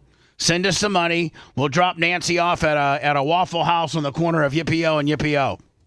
Boom. But I think there's something a little confusing here. First of all, I can't get past the fact that Harvey Levin, who's had a TV show for 20 years, can't have a decent audio and production lighting in his makeshift video meeting with Cuomo. This looks like a high school kid's video and audio. It's unbelievably unprofessional, and it's beneath him. He should be doing better. He looks horrible. He looks like ass. But here's the other thing. This person that's contacted Harvey Levin is asking for $100,000. It's not the $6 million ransom. This guy says he knows who did it. Oh. Like he has information for it, and so he's trying to get like $50K up front, give the information, then get other $50K on the backside. So he's just like a tipster. A tipster. It's not the guy holding him that's the ransom. This is a tipster. Okay. So It's that's what's interesting, been this guy- confusing. That cleared up. That cleared up last night when I was watching Harvey Levin discussing this on another show. But this guy only gets his money if they find her based off his tips. I feel like he wants the money whether they find her or not. Right. And so, it's people also and anybody could do that. People get screwed out of their tip money all the time. I mean, people get screwed out of dogs on the internet, Rolexes and bikes too, Dan. They sure do. No, what I'm just saying is Yeah, it's easy to get screwed. Right. On the internet. Right. This guy could be a complete sham. He could be some guy in India in a Kenya cafe. Right, exactly. Like waves the weekend and then comes back into play. I mean, this whole situation could breed copycats and people up to no good that really don't have anything to do with the kidnapping of Nancy Guthrie. Right, they have thousands on a of Monday, tips. like he took the weekend off or something like that. But one, I applaud you from the reporting I read saying to this guy, hey, here's how it's going to work. You got to give the information, and as long as you're not part of it, that's how you get the reward. And we're telling the FBI that we're telling you this, which is good for you as a point of advocacy. But what about your gut? You've been doing this a long time. Tells you that this guy is a potential player. I don't have a gut on this, Chris. It's possible that, look, we made it clear today that, and I did a thing on social media where I basically came out and said, look, you don't trust the FBI. So you're sending us all these letters. Send us the information. We'll give it to the FBI. You're worried they're not going to pay you. We have a record now so that if the kidnapper is caught and they find Nancy, there is a record we have that you supplied the information, so you'll get the money. And then I went on to say, if you're not telling the truth, you need to know this is a federal crime. This person has communicated to us that he knows it's a federal crime and he is telling the truth. So he is either incredibly brazen or incredibly stupid if he sent multiple letters like that. No, but what if this person, we're looking at it negatively, but what if this person really does have information. Well, you know what? You should just do the right thing and not try to get paid on the deal and just say, hey, listen, here's the information I know. Hopefully it helps. But like this guy, everybody's out for a payday, aren't they? Yes. Everybody's out for a payday. Yeah, but it's a little disingenuous to offer a $100,000 reward that you know you're never going to pay. And I'd like to know what percentage of people that called, try to get that Crime Stoppers rewards. I guess you know what I'm saying? the number 100,000. That's the number that they've offered for. That's the tip. So I guess the bad guy in this case, or the person that reached out, is not doing anything illegal because they've offered a $100,000 reward to a tip that leads to the arrest of the bad guy. So that's out there publicly. Right, but he knows this guy also apparently has a criminal history himself, which is why he's a little scared, and also knows that the rewards, quote unquote, are often not paid. With FBI fire. He says he's a felon, says it was a burglary, says that he saw something, saw her, and realized... Now, Dan, is being a felon, does that disqualify you? And let's say that this guy that reached out and says he saw her, the guy that they're talking about in this article, and he is a felon, but he does have credible information that leads to the capture and arrest of the bad guy. Does him being a felon disqualify him from the reward? No. Was her and was told to be quiet, right? That's the context. So he's talking multiple people somewhere else over the border, ostensibly in Mexico. And that if the cartel has her, all bets are off. He saw Nancy Guthrie. I'll read you right from this letter he sent today. I know what I saw 5 days ago south of the border, and I was told to shut up, so I know who he is, and that was definitely Nancy with them. So this is the second time in letters, in emails, where he has referred to kidnappers as them. Multiples, but clearly a main guy, and he claims he knows who the main guy is, and has been saying that to us. And now. The other thing is, what if the main guy you're dealing with is cartel? Now you got them to worry about, right? I mean, they don't play. They don't care. They'll come and kill you right in Main Street, USA, right at high noon. They don't care for days. So. Is he telling the Dan, would it be like if, let's say that you're this guy and you have information, you could lawyer up, couldn't you? To get in order to make sure that you don't get screwed on the reward, and if indeed your reward leads to the arrest and capture of the bad guys, if you're lawyered up, maybe you've protected yourself a little bit, right? Yeah, but sometimes, there's no duty to pay this reward. There's no contract. The truth, I can tell you the FBI is interested in these emails for sure. But we will see if he takes me up on the offer. Right. And you gave him a good warning. If he's not acting with integrity, he's asking for a big problem, because it's not if, it's when. Because it's very hard to stay anonymous these days, unless you're on Elon's platform. So, Harvey, thank you very much for this. I appreciate what you're doing. Thanks, Harvey. Appreciate it. What was the thing about on Elon's platform? You can remain anonymous on X, but you can't remain anonymous on YouTube? I think it was a dig at Elon, because I think Elon shut Cuomo down during... I think. Well, you could say I'm going to rape you, and Twitter would say it doesn't violate community guidelines at all. So. Oh, really? Yeah, they're kind of loose with what they strike and with banning and all that. Yeah. Not YouTube. One person complains and we get locked up. Oh, here we go. I forgot the volume deal. More Nancy Guthrie stuff. Are we going into week 3 or week 4 on this? This is week 3. Week 3. Damn it. Trump weighing in on the Nancy Guthrie case. Moments ago, President Trump weighing in on the Nancy Guthrie case, telling the New York Post he will instruct the Department of Justice to seek the death penalty on the potential captors if the 84-year-old grandmother is not returned safe and sound to her family. President Trump went on to tell the Post they will face, quote, the most severe federal consequences if Nancy is found dead. I mean, he better chime in on everybody that gets kidnapped and ransomed then, right? I mean, not just Nancy Guthrie isn't anything more special than my grandma or your grandma or my mom or your mom. So was Harvey never communicating with the kidnappers that were asking for the $6 million? And where did the $6 million come from? It's the same email or the same Bitcoin account or something like that has it's confusing.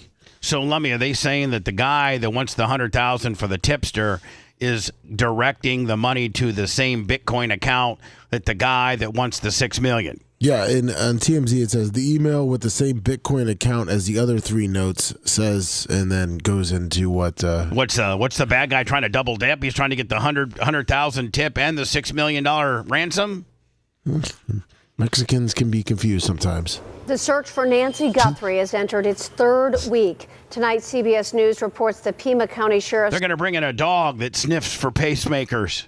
For real. Office they had a has helicopter cleared that all was of scanning Guthrie's family members, including their spouses, in her disappearance. And now law enforcement sources say they're using a high-tech tracking device. It's called a signal sniffer to see if Guthrie's pacemaker may be emitting any electronic signals. Investigators are also focusing on items they believe the suspect was wearing the night Guthrie was taken. That includes a face mask they believe was bought at Walmart and a black Ozark Trail hiker backpack. So they would probably go to Walmart and see, or all area Walmarts, as to how many people purchased those type of face masks and look for surveillance at the checkout counter or a credit card tracking number or anything, right? Probably all, some, and all of the above. Sold exclusively at Walmart. How many fake ski type face masks do you think they're selling in Arizona? Not a lot. I mean, it's not. Hold on, there in the mountains of Arizona. They do have skiing. There are some ski resorts in Arizona. Really? Yeah. Do skiers wear that? I thought just violent criminals wear masks like this. No, I mean, like if you look at the Olympics and some of the downhill guys, they wear this kind of stuff. Oh, wow. Yeah. Investigators are also focusing on items they believe the suspect was wearing the night Guthrie was taken. And now supposedly these backpacks, Lummy, are only available at Walmart. Yeah, Ozark Trail. Oh, they're going to get them. It includes a face mask they believe was bought at Walmart. And Walmart probably has such, unbelievable networking data that they could probably figure out how many of those backpacks have been sold in the last however long. Not that hard to steal from Walmart. Well, that's true. Really? And right, Lummy, I'm sorry, you completely self-checkout's pretty easy. Put that backpack in your cart with the other 100 things. Right. And it's like a very popular backpack. Right.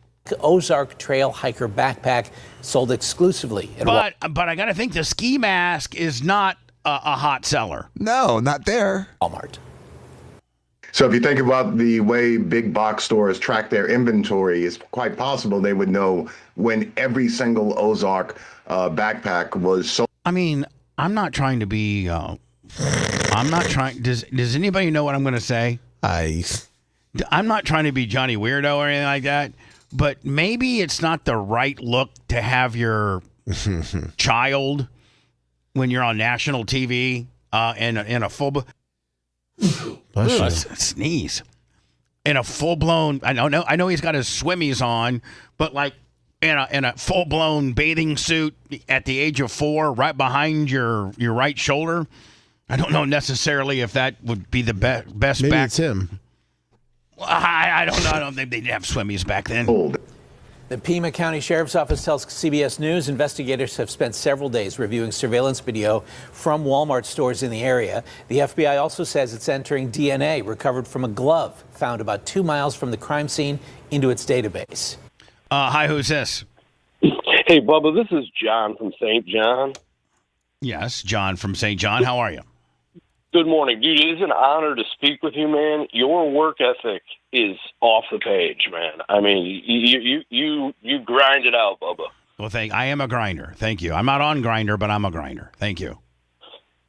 So I wanted just to mention something. Have you guys heard the theory or the hypothesis that Charlie Kirk is still alive? No, I've not heard that. Why don't you go ahead and Seth, have you heard that? Oh, no, but I would love to hear about it. Yeah. Where's this being spewed at? Okay, so Jesse on Fire on YouTube has put together like a pretty good package of why he believes he's still alive, and all this other noise is to make us distracted from the fact that we're getting these other lies happening. People will come up with anything to try to be relevant on the internet, and some people are dumb enough to follow it and actually believe it. I mean, like, sir, the only controversy with Charlie Kirk was, and in my opinion, what angle he was shot from, based on the video that I watched. Was he shot from the back? Was he shot from the front? But I can assure you that he looked like he was pretty dead to me. Yes, I'm totally with you, and I wanted to go in that. But, Bubba, you're not calling me dumb. I listen to the show every day. No, I'm not. No, I'm not. But I'm saying, why? I can't understand what theory would I don't I just don't understand why somebody would think that he's still alive. Like, did they say was that a dummy body that was placed? Check this out. There's a 4-part series about why these little facts and information about why he believes he's still alive, and some of it has to do with makeup, like making it look like it was a shooting, but actually not a shooting at all. The problem is, Bubba, is that there's theories that he's alive, that Epstein is alive, that Giselle Hitler. They got Hitler alive down in Argentina. He's he's only 122 years old. For 40 years, they were saying he was alive in Argentina.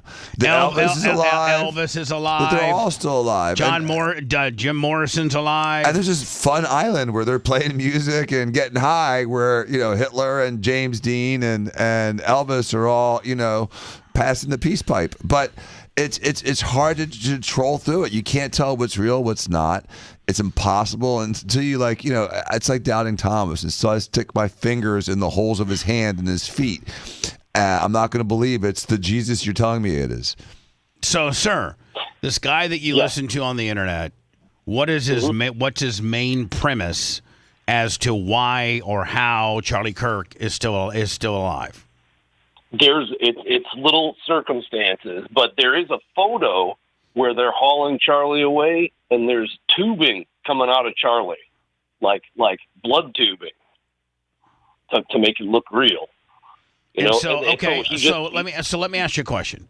Let's say that this person's correct and you're correct, and you believing potentially Charlie Kirk's alive. What is the why? Why would they do this? What's the He already, his Turning Point USA was very successful, very, very successful, very profitable, very well attended. He was, recognized by a lot of very influential people as being very bright, very smart. What's the advantage of Charlie Kirk or the Kirk people faking his death? What is what's the upside to it?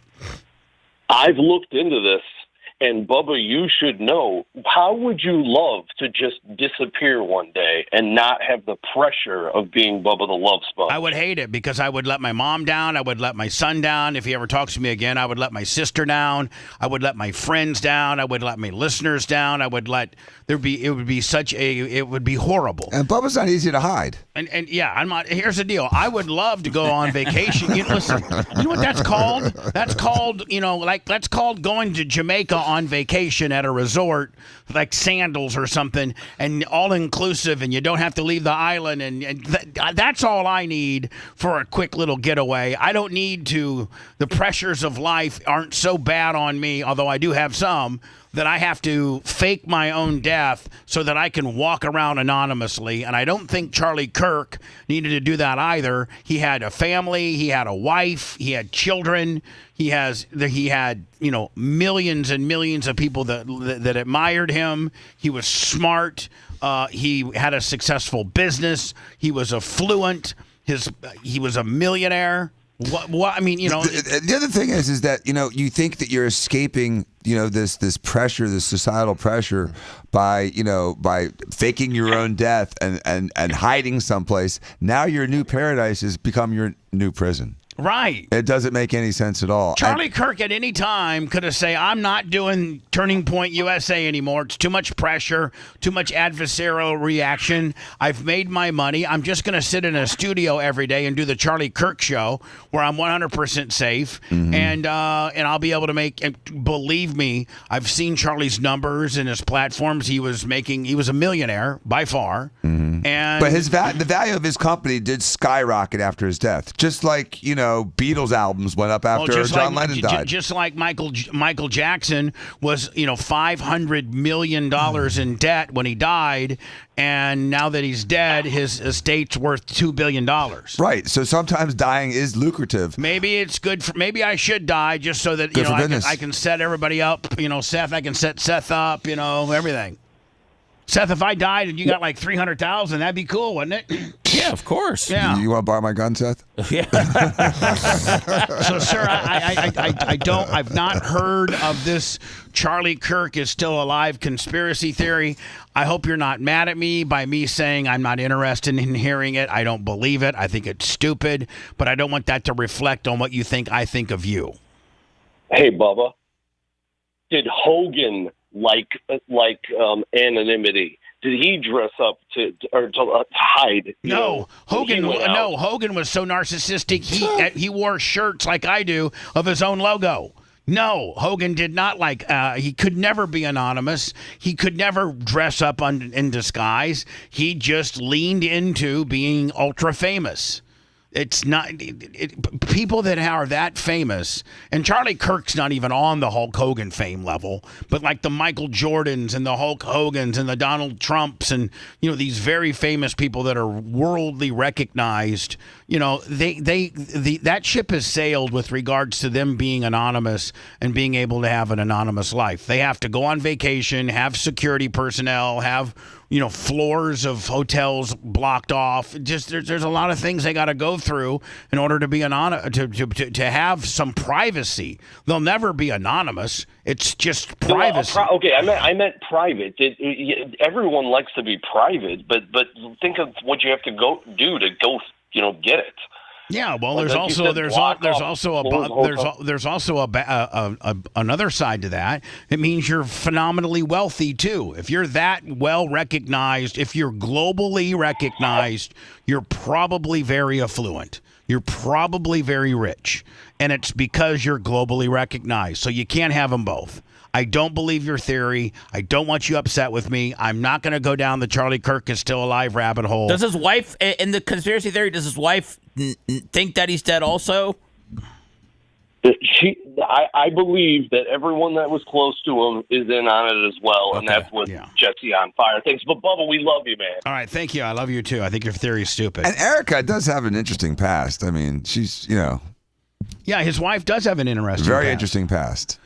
We did get some behind-the-scenes footage of Dan in a Puerto Rican kiosk at the airport when he learned that he was no longer flying on JetBlue and had to fly Breeze Airlines.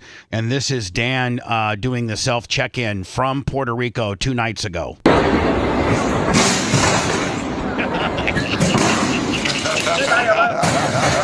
Dan, you're no longer on JetBlue. You've been switched over to Breeze, and these are the kiosks that you need to check in on. God damn it. This one's for Sophia. This one's for little Danny. I mean, do they want to put some Gorilla Glue on the bottom of those or something? What's that? Do they want to put some Gorilla Glue on the bottom of those? I think they're naturally fairly heavy and not really. I don't know that the airlines have really accounted for people going back crap crazy. They're chaining them all together. Yeah, it's in Hong Kong, and those people are not very big. Is this like the guy that knocks over the scooters? Oh no!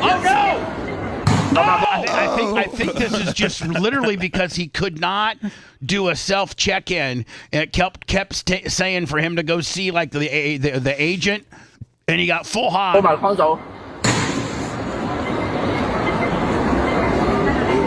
You better be careful, because if you're walking around with a metal stanchion like that, that'll get you shot.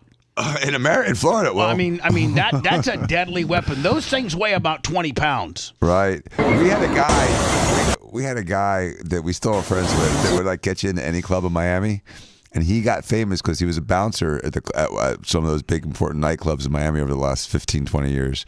And he was famous for beating a guy with one of those things. Beating a guy with a stanchion? Yep. The guy was like trying to fight him because he was waiting too long to get into the bar, and he literally picked up that thing and beat his ass. And it was a legend. You know what he was charged with? Criminal damage and possession of Viagra pills. Yes. What? Yes. The guy had Viagra pills. This was in China.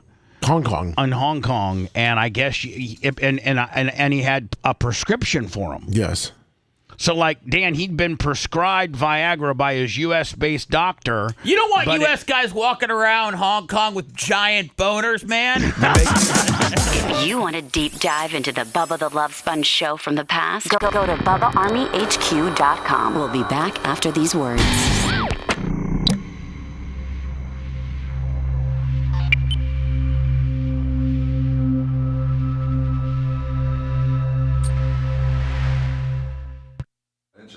The British man was there. Was taking care of business. And then this Guatemalan guy comes in with his dick hanging down to his knees. Yeah. You got the tickets from me? No, am I supposed to today? I gave him your phone number and Okay, email. thank you. I appreciate it. All your I'll shit. show you this. And is it this Sunday? Yes. The question is whether or not I'm going with you. What is this? I can't see it. It's disappeared. Okay.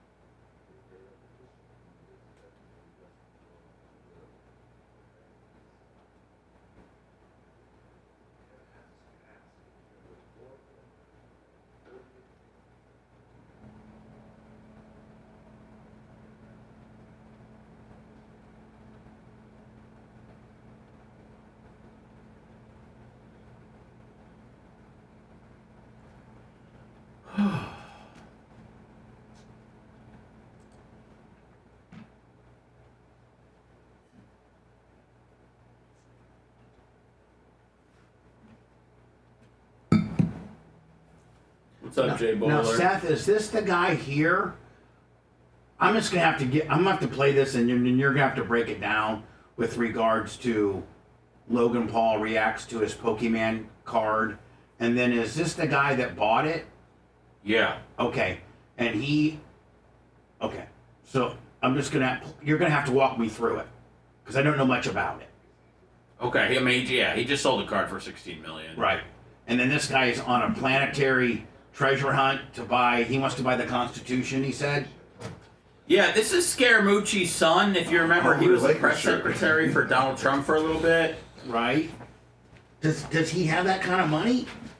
His son does. It's this Sunday, correct? Yes. Yeah. Is that fourth open or no? What time is it? Yeah, it's just necessary. Sunday. I mean, go with actually. Okay. It should be a one. The one-ish. I mean, where are you going this Sunday? Oh, the spring training game. The what? Yankees Mets. Oh, hell yeah, that's an early one, baby. Spring training already? Yeah, spring training started. That's got to be the first game of the year. Dan's got tickets. Yes, sir. That's how he got his. Man, look at the Diaco's got tickets to everything at Ray J, everything at George Steinbrenner. But Lummy goes to things all over the whole world. I mean, he goes to more events than anyone I've ever met. I wish I was a Diaco. Wish I was a Lummy. I wish I was a Diaco. I wish I was the oldest Diaco so I could be in charge of Dan. What happened? I wish I was a set. That's never been. Dan, I wish I was the oldest Diaco so I could be in charge of you. I'm still figuring out who I want to be. And then I'd have a union with Steve as my helper. And he'd have to come in and then I would have been the one that I would have been Daddy Joe's love child that he had with another woman. Before Arlene? Yeah, before Arlene. Right before Arlene, you had me. Like and so, you can't, I didn't get. Like during Vietnam? Yeah, and that I didn't get. all the money that you guys did, but What kind of snack is that? Hey, Lummy, all What that kind of snack is that? all that What kind eight of what snack is that? What is that? Describe it. Yeah. hold on. all that suicide stuff's gone. Is it still on the bottom? No, We've been working on it. Good fuck, I want to know. it's gone. Oh yeah. But I was Daddy Joe's love child, so you couldn't tell me I was your, because I'm your brother, half brother. Hey, Bub, all that stuff's And gone. then Steve would give me little bonuses to keep me going. and what's that? Yeah. This YouTube stuff's gone. Okay. Thank you. I didn't do anything. I just let you know. Oh, thank you for telling me. Yeah. Well, they actually got on that quicker than we thought.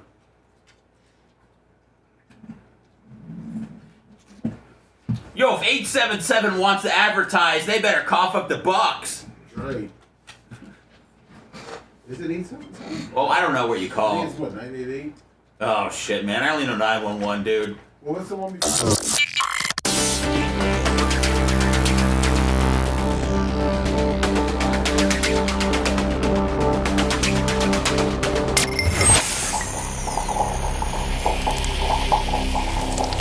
I like you. Do you like me? All gimmicks, willies, Joneses, McGillicuddies, shenanigans, hickeys, and bamboozles are property of Bubba the Love Sponge Enterprises. Great success! All violations will be dealt with swiftly and painfully. You're listening to the Bubba the Love Sponge Show. High five.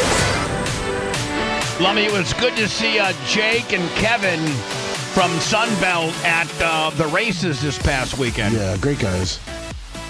And I used, for the feature, did you see what I did, Lummy? No, what'd you do? I got on the 85-foot high reach. And it was you were up there? Yeah, it was me. Oh, my gosh. And so I watched the race. We got an 85-foot high reach from Sunbelt to change out some light bulbs. And so I got me, Erica, Rob Plattfoot, and his wife, Janet. Janet went on this. We were at we were 65 feet in the air in the middle of the track watching the feature. That's cool. Which was pretty cool. Now, do you change all the light bulbs at the same time? No, you only change them as they burn out, and it is absolutely a crap show because it's an old Musco lighting system. Musco now, all stadium lighting now is LED. Have they really switched every pretty much stadium at this point? And so when you have a light, like listen, our lighting system back when Paul Petrie or whoever owned our track back in like 89, 90, they put in at that time a $300,000 Musco lighting system. But they run on whale oil? I mean, why is it so antiquated? Well, because it's hold on now. So at that time, the technology was like the sodium, the kind of stadium lights that most stadiums, most Little League places still have and things like that. And, at the time that our lighting was put in, it was $300,000. Well, Musco came out last year and said, we can switch out all your old sodium. See, remember the old lights? If you let me, like stadium lights, if you turn them off, then it'd take like 10 minutes for them to get. Well, that's the kind we got. And they got warm up, sort of? Well, here's the deal. They've now, Musco and almost all lighting has switched to LED, which can immediately turn on and turn back, on and off immediately. They're way, way cheaper on energy. But in order for us to change out, now, Dan, owning a dirt track is not a profitable thing. You've said that. It's a very lean margins if you're profitable. Yeah, very. I mean, if Tom Bean and I can break even, it is a huge victory. Right.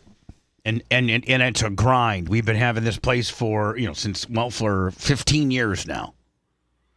Some years we lose, some years we make, most years we lose. Overall, has not been profitable. No, because racing in general is dying. I mean, look at racing in the NASCAR level. They're having crap shows. I mean, if you're looking at the high, really, Formula One is really the only really, really, really healthy version of racing, and it's just because it's global and it's such a money game.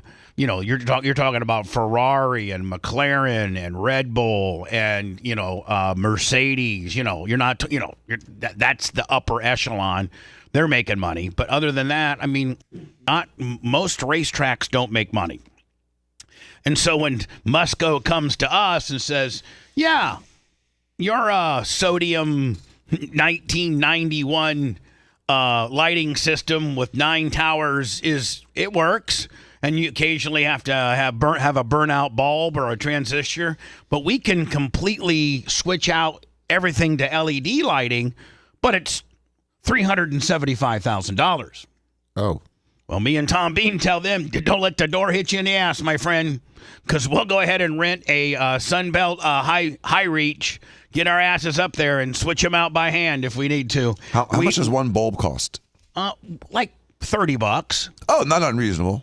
But how many do you have total? Like a bank of light has like 20 bulbs, right? We have nine towers, right? And each of them have about 6 lights. So you got 50 plus lights. But here's the thing: it's getting so old that components and the inner guts of the stadium lighting are starting to fail now, and that's when we have to get Justin Nash up there and his electrical company to go through that. So, but we don't have, $340,000 to change out our lighting. So we're going to have old lighting. I don't even know how we got into that. Oh, I was talking about seeing Kevin and Jake. Yeah, and you were in the lift. And I was on the lift watching, I'm going to do it again. I'm going to do it again. I'm going to do it every race until they say I can't. And I don't think that they can say I can't, because I own the place. Who's going to tell you no? Tom Bean? Well, I guess Tom Bean. Tom Bean would probably want to go up there with me, but he's back there counting the hot dog money. But when the race, see, here's the deal. When the race starts, my job's done. And Tom Bean's job's just starting. Because the money, he's got to start counting the money and, breaking down concessions and pit passes and general admission and breaking down the record drivers' payouts and all that kind of stuff. Now, I've been on the track for 10 hours prior, but once the race start, my job's pretty much done. Here's Seth. I didn't quite understand this, but Logan Paul reacts to his Pokemon illustrator. So Pokemon trading cards don't have to be Pokemon. They can be regular people that are Pokemon. What do you mean? Like, it's a Pokemon card. But is it his? Is he depicted in the card? No, it's his card. Oh, it's his card. Yeah, and he owns it. It's not of him. It's his property. Pokemon Illustrator, PSA 10. I think he got it for $5. I think he bought it for $5 million. Okay, so it's a very rare Pokemon card. I believe it's the only one. From what the guy who bought it, I believe he said it's the only one that exists. Okay, so Jake Paul invested this is Logan Paul. Yeah. Now, is Logan Paul the wrestler or the wrestler? Okay, so Logan Paul the wrestler paid $5 million for this Pokemon Illustrator card. Like, Tom Bean and his wife are big into Pokemon. If I called Tom Bean and said, Tom Bean, do you know what a Pokemon Illustrator is? He would know that. I mean, he might have been bidding on this. Who knows? Does he do the cards, Bubba? No, he doesn't do the cards. He does the game. Oh, really? Yeah. It's good Disney World a lot. Current bid on the Illustrator, $12 million. So, Seth, it's my understanding that Logan Paul put it up for auction, correct? Yes. He wanted to get rid of it, and it brought nearly $13 million. Well, that's not even the final sale. I believe it sold for 16. 16, yeah. Man, this guy just makes money, doesn't he? He really does. $10 million, $11 million on a card. Jay's here. Who's here? Jay's here? Jay's here. Not Steve, Jay? Yes, sir. Oh, how you doing, bud? I'm good. How are you? I'm doing great.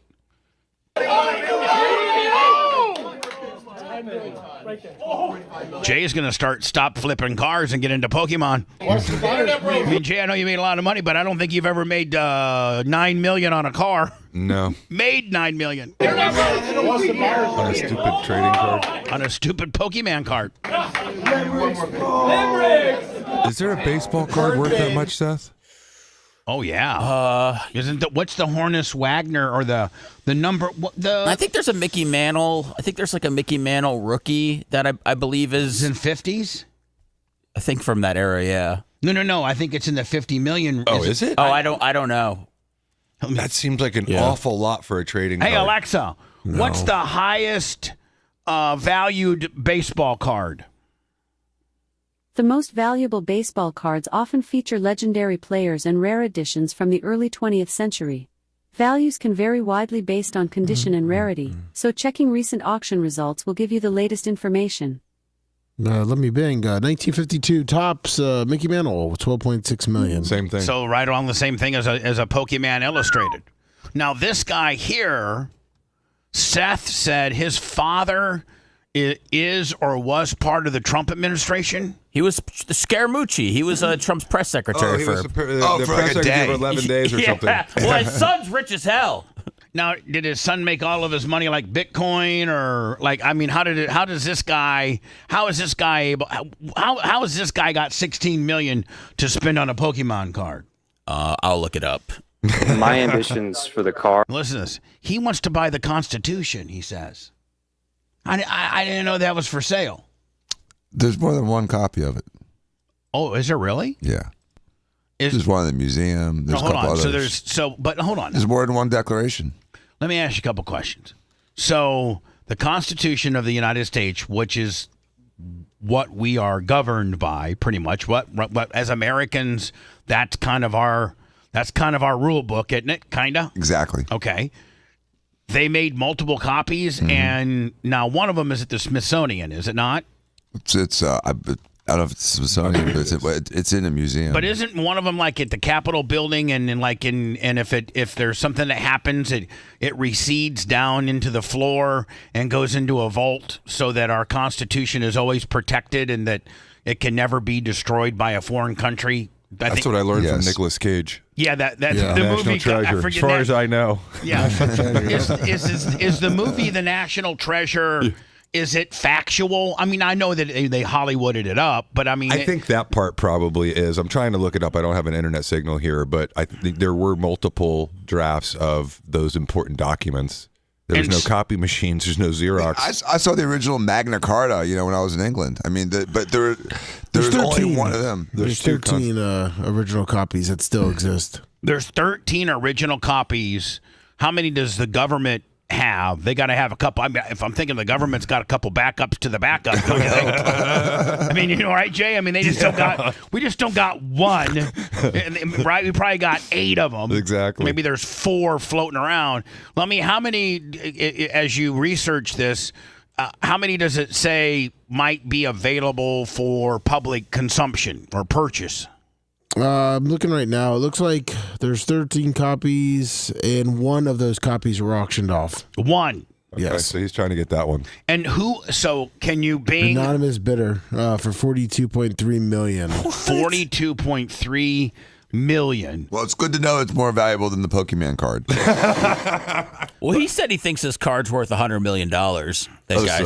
Here we go. My ambitions for the card is just a small story here. The real story is I'm on a planetary treasure hunt right now, and I'm on a quest. What? To buy a T-Rex dinosaur fossil. That's on my list. What? I'm going to buy the Declaration of Independence, maybe from you. Yep. We'll find out. Oh, so does this guy own the Declaration of Independence? A copy. So it looks like there was 1.7 million copies made of the Constitution when it first came out, and only 13 have survived. 1.7. What, they just handed them out to anybody on the say, hey, Constitution here. They said everyone got one, pretty much. Oh, everybody in the country Yes. got one. But they didn't sign 1.7 million. I mean, there's no quill that would last for 1.7 million. That's an awfully good signatures. And I don't think they had copy machines or No zero. anything to replicate it. They had the printing press. They had the printing press. So they would have at that point they probably signed 13 or whatever, and then the rest were just a die or a embossment of their signature that was printed on a press. Correct? I mean, they couldn't sign 1.7 million According to this thing, it says it's hard to tell because of the age of the document, that some of these, you can't tell which ones are copy and which ones are real outside of the ones that the government has. Oh. This is crazy. No idea. And I'm not stopping there. This was only the beginning. Yep. This is my brother, Tony Mucci. He's a film director, and we have been fans of Pokemon since we were kids. Oh my God. This was the right way to start the treasure hunt. You're just starting? I just started it, baby. Bro, that is so epic. The treasure hunter. My ambition. Yeah, whatever. You better get the hell out of here. Such fake enthusiasm, bro. Oh, yeah. So awesome. I'd just be saying, Lummy, we just made $8 million, bitch. I got some more stuff to sell you. John Deere. NFL icon Tom Brady might be selling his billionaire bunker bachelor pad in Miami, and the one that he bought, which is just right around the corner from his children and his ex-wife. Mm-hmm. Supposedly, and it's on the same island as, or in the same subdivision. It's called the Indian Creek Village, home to such high-profile people like Jeff Bezos, Ivanka Trump, Ken Griffin. I don't know who Ken Griffin is. According to widespread media outlets, Brady is pondering unloading the eco-friendly mansion that he began building when he was still married to Gisele Bunchkin in 2020. A lot has transpired since then. The couple bought at a $17 million, 5,772 square foot property in the exclusive enclave in Miami Beach and completely gutted it while their dream home was being remodeled. The parents of the two split. Brady moved into the nearby rental to oversee the extreme makeover, and his supermodel ex bought a place across the way. But now it's saying that, and by the way, this place has got a. Let me see. It's got a picture right there above it. I think this is the 5,700 square feet. Yeah. Right. Yeah. It's a lot of money for that much. 150. According to industry pros familiar with the situation, the Super Bowl champ's crib, which includes an infinity pool, dock, vegetable patch, pickleball court, is currently valued around $150 million. And I think he's only got $17 million in it? Plus the renovations. Yeah, plus the renovations. Probably $6 million in renovations. Why would he want to get rid? Because it's $150 million. Doesn't need it. Yeah, I guess. How much money do you need? He makes $35 million just from Fox. He's probably just sleeping in Alex Earl's couch right now. I don't think he even needs that. True. I guess if, what do you think he spent renovations? 10, 15, 20? Maybe he's got 30 in it, and you can cash out at $150? It's a hell of a deal, man. Did you see where the IMG Academy, which is the end-all, be-all for high school athletics down here, and it's based out of Bradenton, and what is it?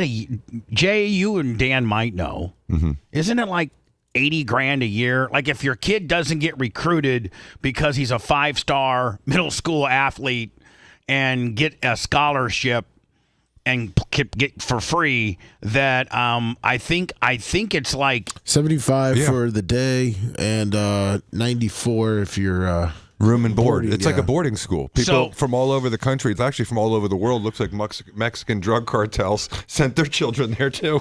It's unbelievable.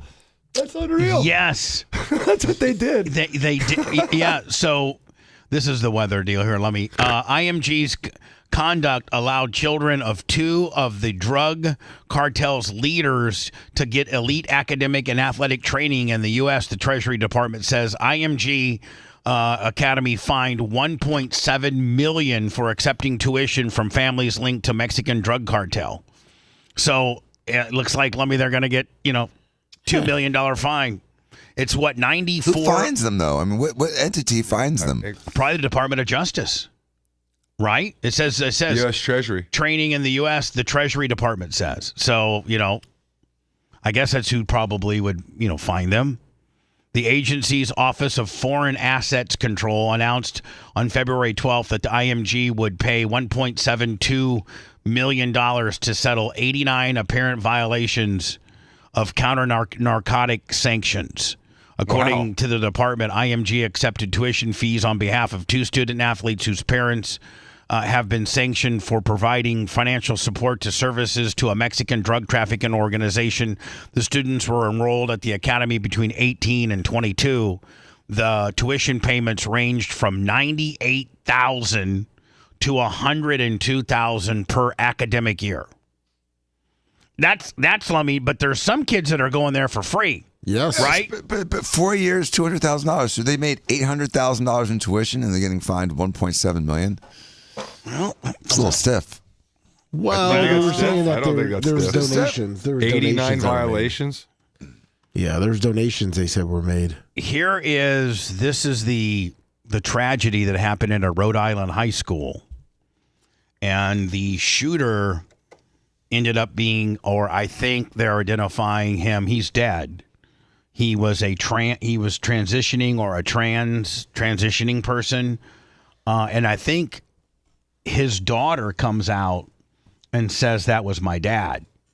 So this is a Rhode Island, and you got to understand, Rhode Island hockey would probably be equivalent to Florida high school football. Mm-hmm. Like they packed the place out. Like Friday Night Lights in Texas. Exactly. But this wasn't random. I thought he killed his family. Did he kill his family or killed four? I thought he killed his wife. I thought he killed his kids. And here's the shooting. And then I got like 3 or 4 other stories that might be able to drill down as to more information.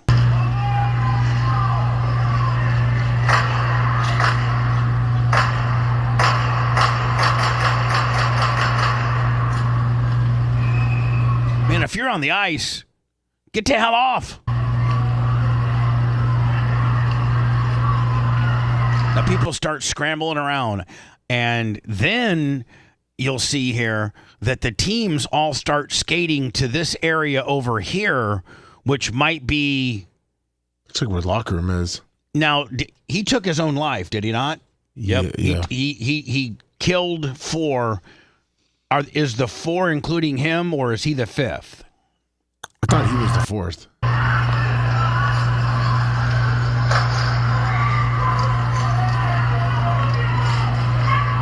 Send the goalie. He's got the most pads. There he goes. Fun fact, they could probably fit the entire population of that state in that rink. Shut up, Dan.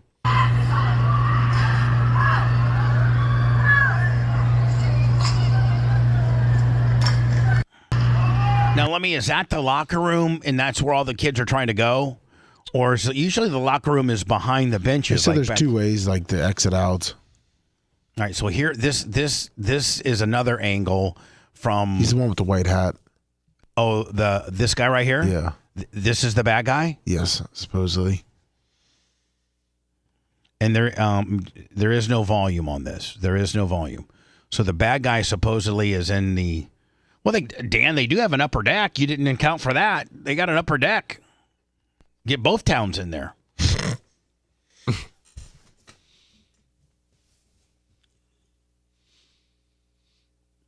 And it points to him shooting, Someone's got him by the neck. So 2 people died. 3 others were critically injured. Did people subdue him? Or did he just get to himself before? I think he shot him. I think the last shot on that video they said is him killing himself. My family. Don't you wish he'd just done it before the hockey game and spared everyone else? I just wish he would have done it in the parking lot in his car. To himself, yeah. Send his kids in there to go play hockey. I think didn't he have a kid on the ice, or was he just there watching? I think his family was there. My family. And he's dead now. She described that shooting suspect as her father. She came out of the police department behind me here in tears after presumably being interviewed by police. My father was a shooter. What happened? Shot my family. And he's dead now. What was the reasoning? Was there a family argument? He has mental health issues. So yes, she goes on to describe those mental health issues a little bit more. She says that he had been struggling with mental health for quite some time. She said, quote, he was very sick. Shot You know, my family. Here's what I understand, and I guess I can't really say that I know what a person would be going through that has mental health issues to this guy. That him? To this guy's level. And if you're going through anything, 988 always is there to listen. Well, yeah, you can always call 988, or if you have Lummy Cell. But this is the shooter. The suspected shooter is being reported as Roberta Esposito, who was wearing women's clothing at the shooting. A woman later today who went anonymous said that the father shot her family and himself today. These are photos from his Facebook. And, well, that's a pretty nice looking excavator. That's a nice cat. What might have in that Motorcycles cat. and excavators and bras. I mean, he's normal dude. Nice motorcycle. Nice enduro bike. Sick. Nice knockers. Nice rack. Nice excavator. Nice creek. Right? Nice stream, right, Dan? Nice, beautiful stream. I mean, he's not even trying to be a woman, though. No, yes, he is. He's doing dude things. Next, he's going to be on a skag mower. I mean, that's like... So, this is the person that supposedly is the shooter. I don't remember MASH, Bubba? Remember MASH? Yes, I remember MASH. Okay. Remember the guy that was trying to get the Section 8 because he was crazy? Right. How was he dressing? Like a woman. Okay. There has been a connection. And they all laughed at him. And it was an ongoing rib that he never was going to get it. But the whole point is that was the representation of mental illness, was a transvestite. And that epitomized back in the 70s and 80s what mental illness was. Now we have normalized that, and that you're mentally ill if you don't accept that as reality. Isn't there a whole nother level to a mental illness, though, when you're shooting your wife and your kids? Like what do... But the common denominator is these SSRIs and these other things that they're giving, these anti-hallucinogenics, these significant neurological medications that alters people's behavior. And already some of the wires are crossed, and then you add these really, really powerful drugs, and sometimes it's not the right drug, and people react differently. Again, I mentioned this before. I had a friend that was schizophrenic. And he had a doctor. Don't tell my secrets. And he was on medication for Bubba. years, and he suffered, and he suffered, and he suffered, and then one day he switched doctors. They changed his medication, and he normalized. And he still, he still has that propensity, but he's not. The demons, the voices, the stressors that don't exist in reality aren't attacking him anymore. By the way, $20. There was a time that, you remember the pill mill time, Bubba, when everyone was getting, Oxycontins and Perkies all set, and that's what everyone was just deferring to that.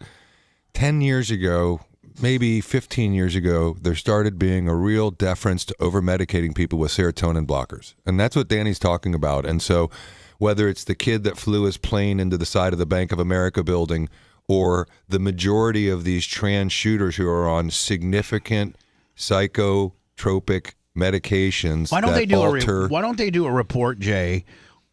Or is it Big Pharma that is quelling this report?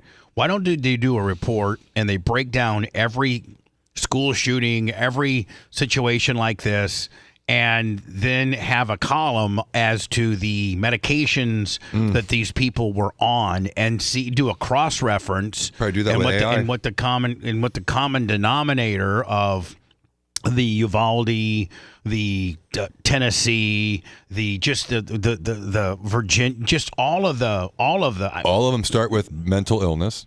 Everyone, if you even go back to Columbine, these were all mentally ill children. Roll it back to Columbine, and were those kids on SSRIs? I don't know if they were on the medications, but they were certainly showing major psychiatric and psychotic behavior and messages. Will you Google the Columbine shooters? Were the Columbine shooters on SSRIs? You could. I mean, Jay, they may have a report on it. They hide that stuff. They hide it. Yes, they were. They says. Hold on, read it for me. It says Eric Harris was prescribed Luvix, And Daniel Klubert was Paxil and Zoloft. See, there you go. And CJ, and that's that. Just off the top of our head, that was kind of the start of the school shooting craze, if you will. I've had a case where I had a young kid who, during this time period, was overprescribed massive amounts of these psychotropic drugs at a time when she was going through puberty. And it was Prozac and Abilify and Latuda and all these crazy medications that if someone prescribed for my 14-year-old whose womb is developing and whose mind is developing, I would say, whoa, hold on a second, man. How about we just try to talk through some of this stuff? It looks like in 2020 he underwent gender reassignment surgery. Who? And that's... it looks like he had top surgery at least. Well, it looks like he might have had bottom surgery too. Whoa. Who's the guy? The dad? Yes. The hockey? Yeah, and I guess he became very violent after that. From 2020, there was a lot of police reports. Hi, you're on the air. Go ahead. Hi, you're on the air. Bubba, what's up? Is this LH? Yes, sir. Hey. I'm giving you... Hold on. No, you listen. I'm calling you to tell you it's a good show today. That's all I want to say is good morning. Mm-hmm. All right, I'm going to let you go first because I don't want you to hang up on me. No, I'm going to let you go first. You're starting out fine. Okay. This is what I was saying yesterday. It's a different show. The show good today. You know what I'm saying? You bringing it today because you going through topics. You know what I'm saying? And it's good. You know, y'all flowing today. You know, see, I was just calling to say good morning and say it's a good show, man. I appreciate That's that. it. Thank you so much, LH. That's it, and I'm appreciate- gone. We appreciate your kindness and your radio savvy. Thank you, my friend.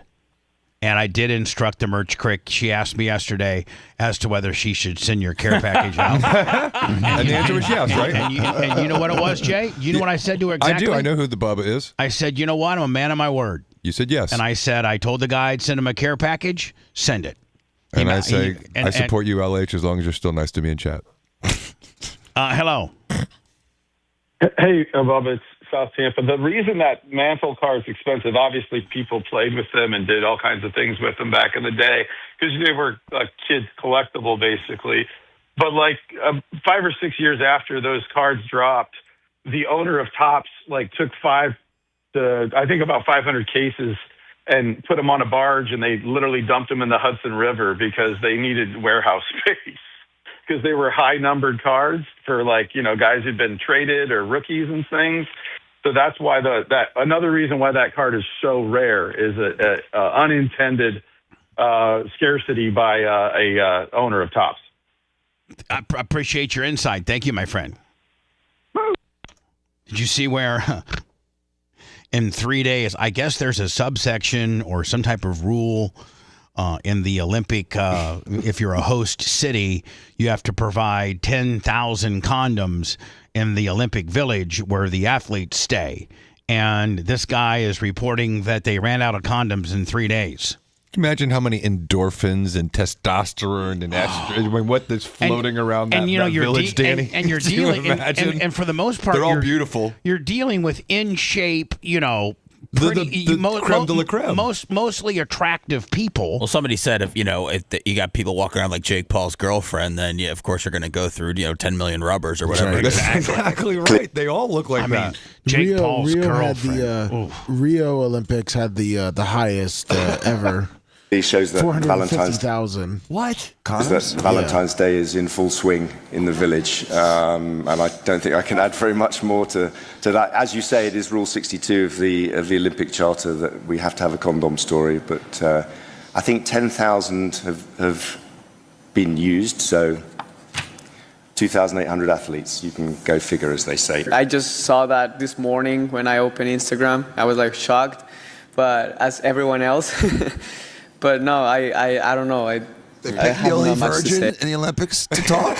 Do you think they're collector's items? Do you think they have the Olympic logo on them? They might. Used one with someone's semen and their DNA. This guy's going to carry it around in his pocket for 3 years. Yeah, this guy's like a circle in his pocket. I haven't had any action. I haven't had any need for any of them. I already know that a lot of people are using some condoms, or maybe just taking them to give to their friends out of the Olympics because it's a kind of gift for them, but It's got I don't find any points on this. But yeah, it's maybe they are using it just for as a gift or something like this. It's not like a Pokemon card. They're saying Italy's being very stingy because most countries have at least 200,000 to 300,000 on hand.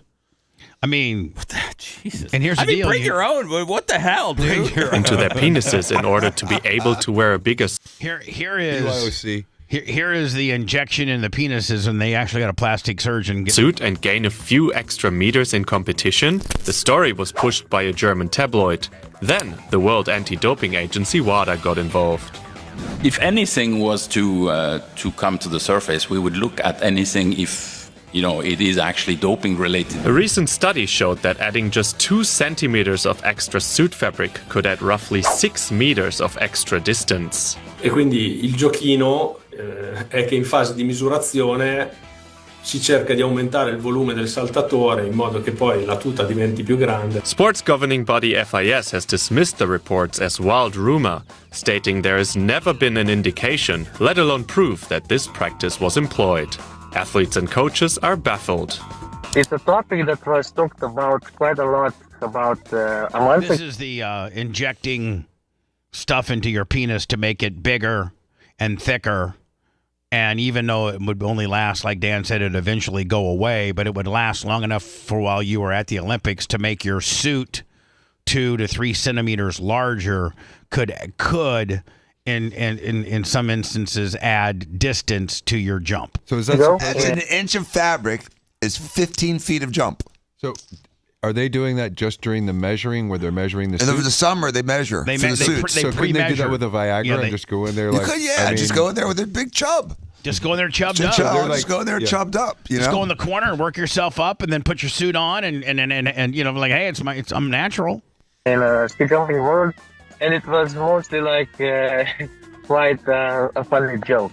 Norway's women's coach Christian Meyer says he hasn't seen it and doesn't believe it. Suit manipulation had previously led to sanctions in ski jumping. 2 Norwegian athletes accepted 3-month suspensions for tampering suits at last year's World Ski Championships. But this was not related to enlarged genitalia. I kind of think this is a story that's really not a story. That somebody came up with a theory that if indeed your suit was 2 or 3 centimeters larger, you could get potentially this type of extra distance, but nobody's proved it. Nobody's done it. Nobody's been caught doing it. The 2 people, the Norwegian people that got, caught during the World Finals or whatever, the suit manipulation had nothing to do with the crotch area. Well, they're trying to bring in a new audience. It's the big crotch audience is what they're trying to cater to now. The kind of the big D energy crowd. Exactly. Yeah, so that's why they're leaking these stories out now to bring them into the Olympic fold. You're listening to the Bubba the Love Sponge Show. If you want 24/7 on-demand Bubba and the crew, go to BubbaArmyHQ.com. The Bubba the Love Sponge Show will be back after this.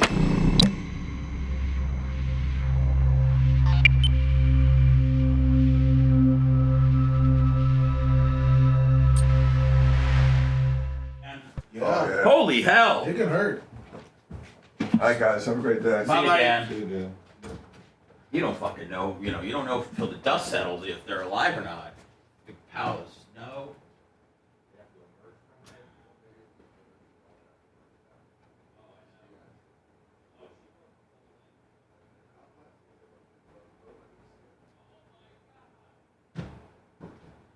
I don't know who this bitch is, but she is absolutely fucking fire. This bitch right here. Is she an actress, Jake? Kaya Gerber? I don't know.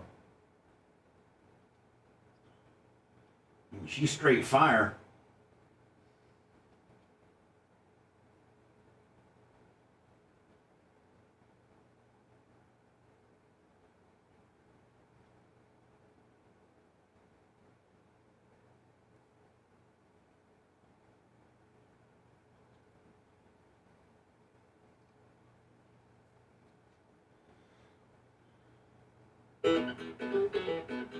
So, after a decade of making music, I realized that no matter what I say, everyone thinks I'm fake. And that the way that I play is just not real. But it is. I'm playing the bass with my left hand, and my right hand is free. So what I'm going to do to complete the rhythm section is use my right hand right now.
That girl, let me got.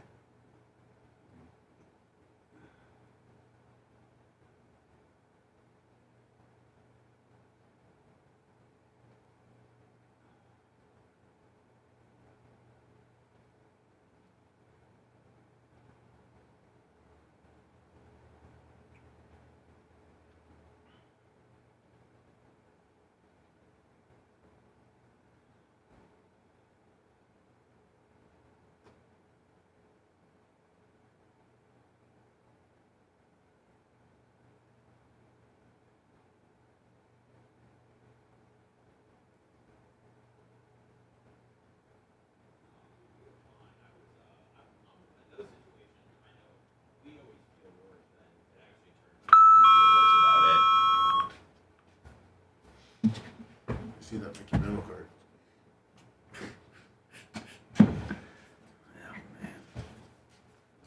Big conspiracy that Pokemon card it's all getting cycled because all the millionaires have this big thing. I mean, it'd be, it'll be interesting to see how much it gets sold for next.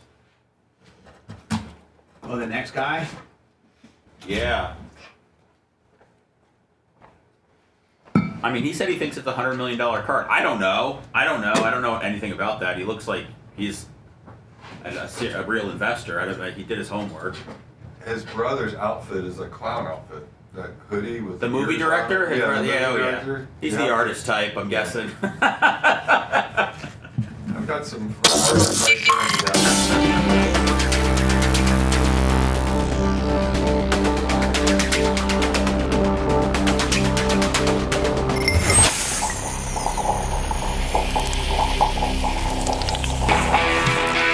pulling into the track, climbing over it, cruising it, or along for the ride. You're always in it to win it, and you want to stay cool.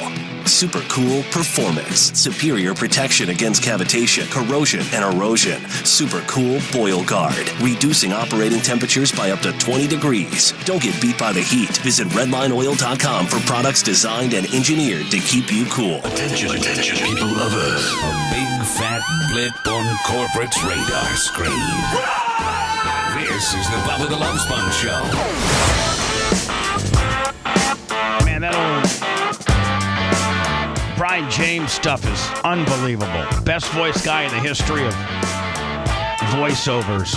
Just tragically lost his life. I think he died of a heart attack or something in Phoenix. He was an old Power Pick guy. Me and Big Woody, who's the program or the operations manager of AM 820. He worked under Brian. And when I hear all that old stuff, it makes me remember him. So the Dolphins and I think they're going to save $29 million on the cap. Yeah, see you later. By letting Tyreek Hill go.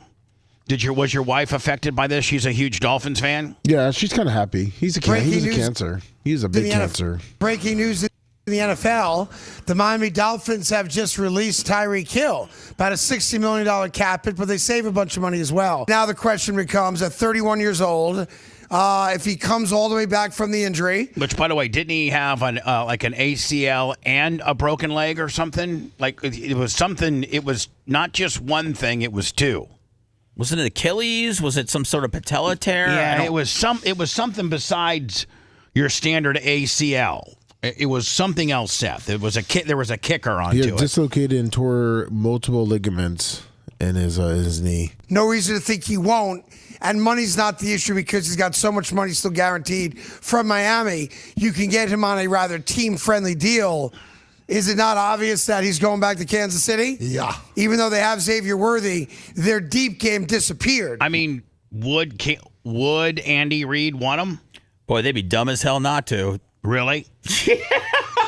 Yeah, rumors now are the Bills and the Chiefs. Well, I mean, you got to go back to the Chiefs. Who wants to live in Buffalo? True. I mean, not Kansas City's not much better, but a lot better than Buffalo.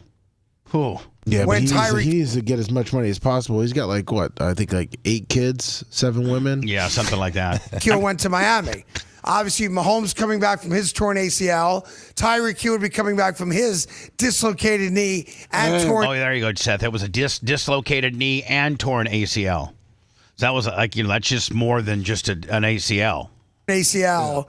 And if he's still got that 4.2 speed, I think a reunion makes the most sense. Now, there's other teams out there, of course, that are going to want him.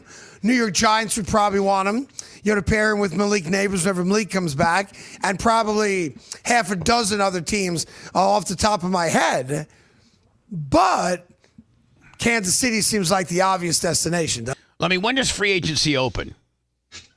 Is that thing like March? Is it second week of March or something? Is my buddy Malik Willis gone? Yeah, from Green Bay. Yeah. Are they saying any particular places they're looking at him? Miami. Oh, Miami. Follow the Packers defensive coordinator. Yeah, and the front office guy. Now, is anybody familiar? Is this woman an actress? Because she kind of looks like a super young and maybe even hotter version of Cindy Crawford. Does she not? Yes. She's a fashion model and has done some acting, supporting roles in the film Bottoms and Saturday Night. Kia Gerber? She is, listen, how about the second child and only daughter of the supermodel, Cindy Crawford, Bubba. Hold on. Cindy Crawford's her mother? Look at her face. She looks just Look at her face. She looks just like her. Yep. Cindy Crawford and Randy Gerber. Gerber, yeah, Randy Gerber. Oh, my God. Is Cindy Crawford still with Randy Gerber? I don't know. Looks like, yes, they are, since 98. Kara Gerber, naked. Wasn't Cindy Crawford also married to, was it Billy Joel? Richard Gere. Richard Gere. She was married to him? Yes. Interesting. I didn't remember that. I'd love a piece of that Richard Gere. I bet. Kaya? Yeah. Gerber, naked dress is nothing but a layer of sheer black mesh with strategic floral embroidery. You can't get to it fast enough. Well, look, I mean, just absolutely. Actually, it's a beautiful dress. That's not what they're making it out to be. Well, if you're looking at the dress, I'm just saying. How old is she? Does it say in that thing? I'll look it up. Yeah. Probably. She's 24. 24. Okay. Wow. It's safe to look at her. She is absolutely gorgeous. Well, that's the supermodel today. I mean, if you tried to name a supermodel today, it'd be hard, right? Now I got one. Yeah, I do too. Kaya Gerber. I do too. That's it. Don't worry, she's Jewish too. Whoa! Oh, Seth, her dad's Jewish. Watch out! Whoa, Mr. Gerber. Yeah. Hey, Jake Paul's fiance, the skater from what is she from Denmark or is she flashed her underwear? Is it Sweden or what? I thought it was Sweden. Yeah, Sweden. What? Yeah, she. Is it Jutta? Is that her name? I think it's Jutta. Yeah, Jutta Leerdam. could pocket $1 million from flashing underwear at the Winter Olympics, and her gold medal tears are raking in the cash. Now, she won this particular event, and they're saying while she won it, she kind of unzipped her Oh, that's top, brilliant marketing. and this is just like a Nike sports bra. Is it Nike She's, or she's Dutch, by the way. She's from the Netherlands. And they're saying now, here's her performance. Or will we get a copyright on this? You think? This one should be okay because it's not the direct feed. This is her performance. And by the way, and again, didn't we? No, we saw Logan. Who's the Pokemon? Logan or Jake? Logan. All right, Logan. Jake is the boxer, right? Yes. And that's her boyfriend. Yeah. Heading to the line, Yuta Leerdam wins gold! And I think they show Jake Paul crying. Of course they do. She lowers the Olympic record, and the Dutch go 1-2. There he is. she is beautiful. Man, I thought the unzip was AI. I did not think that was real when I saw that picture. Would you be crying like that if like Merch Crick won the gold? No. I mean, that's hilarious. Well, I would probably cry if Merch Crick did something that was of note. Well, something that was like only one person in the world could do. You got to think. I mean, she's the best of the world, right? Yeah, I wouldn't be crying with my buddies. I'd be crying when I hugged her. Yeah, he's like he's in the stands, like crying to his Pokemon buddies. I'm trying to. Here's some various pictures of them vacationing and out and about, and then this is her on her way home, and boy, she's cute as hell. They're saying now that her antics have reportedly not gone antics. Down. Yeah, that's what it's called. Antics have reportedly not gone down well back home, and former Dutch footballer turned analyst John Dirksen did not back down on the 27-year-old. Now, is this her ex-boyfriend? That's what it sounds like. I think it's just a sports writer. He said, well, no, it said Leerdam's antics have reportedly not gone down well back home, and former Dutch footballer. Okay, so this is just like an analyst who's like, we don't like it. Yeah, he definitely did not date. He said, an old guy. yeah, okay. He said she should want it on her own account.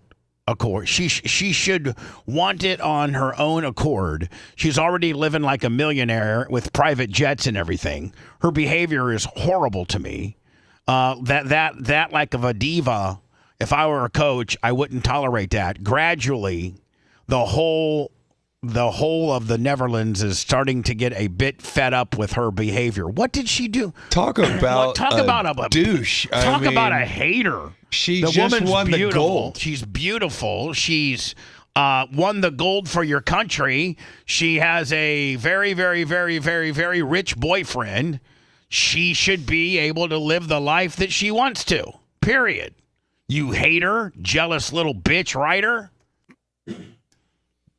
Somebody said speed skaters have not me, I didn't say this. Somebody said speed skaters have the most insane bodies at the Olympics. I haven't watched enough events at all, and I don't know any speed skaters other than her, but someone said that their build is superior to the other women that are in the events. If you're a butt guy, their lower ends of the speed skaters have kind of like it's complete muscle. It's kind of like during the Summer Olympics, the volleyball girls, right, or the gymnasts. They got those big athletic donkeys on them.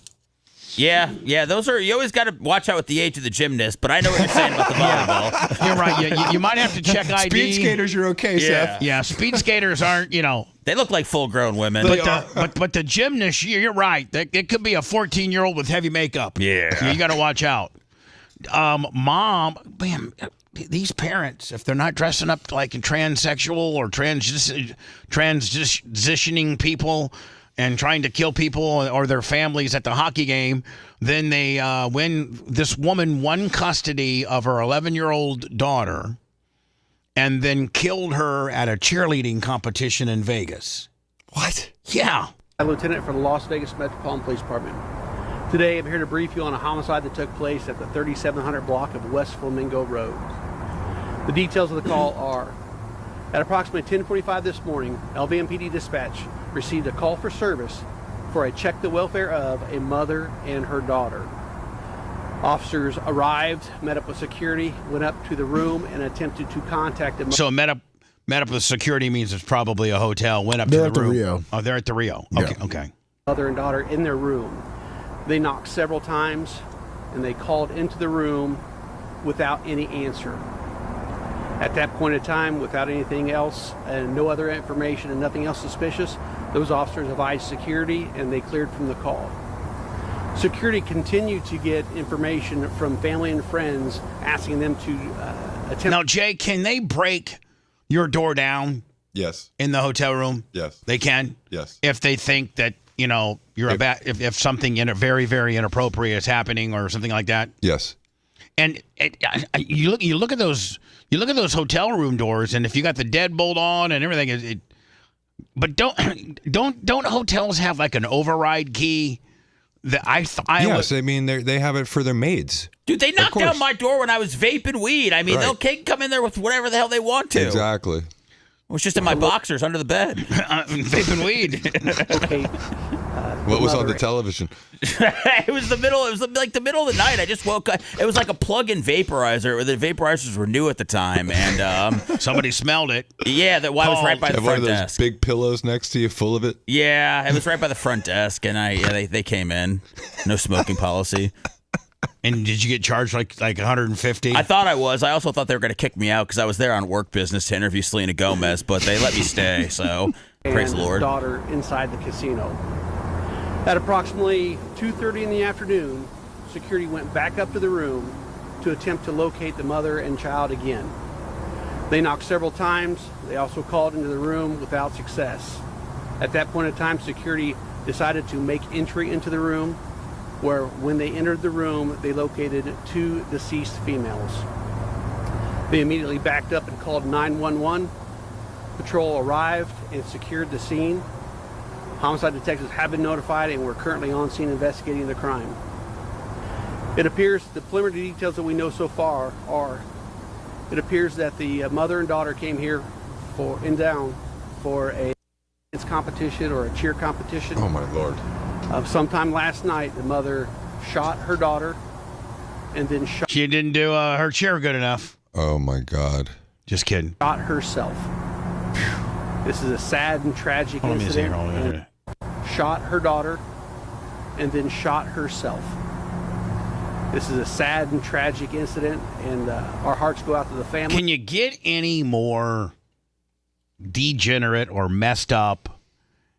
Can you just absolutely ensure the fact that your entire family is going to be messed up for the rest of their natural lives? That a mother killed her daughter, then killed herself. I mean, you got so many layers of victims there, from the grandparents to the fellow siblings, if there are any, to Dude, the this father. is the second story we've done today where somebody shot their kids. I know. I don't get it. Shoot yourself.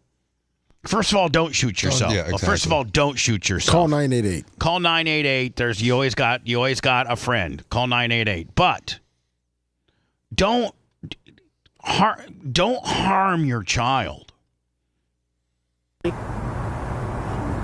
Without taking any questions you may have. Guess she had issues with her husband or ex-husband, baby daddy. Yeah. But she had just won custody. They said that she had just won custody of the child. So it just says they had a tumultuous. Daily Mail's reported they had a tumultuous co-parenting relationship. So, and then I think they did, and then I think she was able to prove that he might have been a dick, and she won custody. And at that point, you've won. There's no win. First of all, there's no winning or losing when you disrupt and break up a family that's involving children, especially an 11-year-old. That 11-year-old needs their father and they need their mother. They need them to get along at least. But some people think that it's win at all costs, and it gets real dirty. There's a GoFundMe up right now for the dad. Well, why would he need a GoFundMe? Funeral costs, maybe. Oh, okay. Soundproof for those casino hotels in Rio. They said no one heard gunshots. She could have had a silencer on it. Oh. So I had a federal agent told me that they've made getting silencers way easier than they used to be. Really? I did not know. Don't tell Dan that. Dan will buy 50 of them. Is there any information about the identity of these two victims? In reference to... So you've had a tumultuous relationship with her father. Why do you take it out on the kid? The kid didn't have anything to do with it. The mother and daughter. It is the mother and daughter, correct? Yes. Any identifying characteristics of ages, names? The mother is in her mid-30s, and the daughter is a preteen. I think it's been since release that she was 11. The daughter was 11. Was there? Oh, sorry. Is there?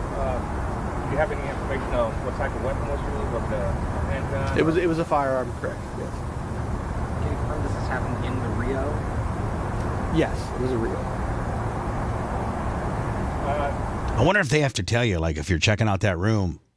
Oh, wow, that's interesting. You know, you got a murder in this room? I think they don't have to tell you unless you ask. I think, Jay, if you say, has there been any homicides or suicides in this room?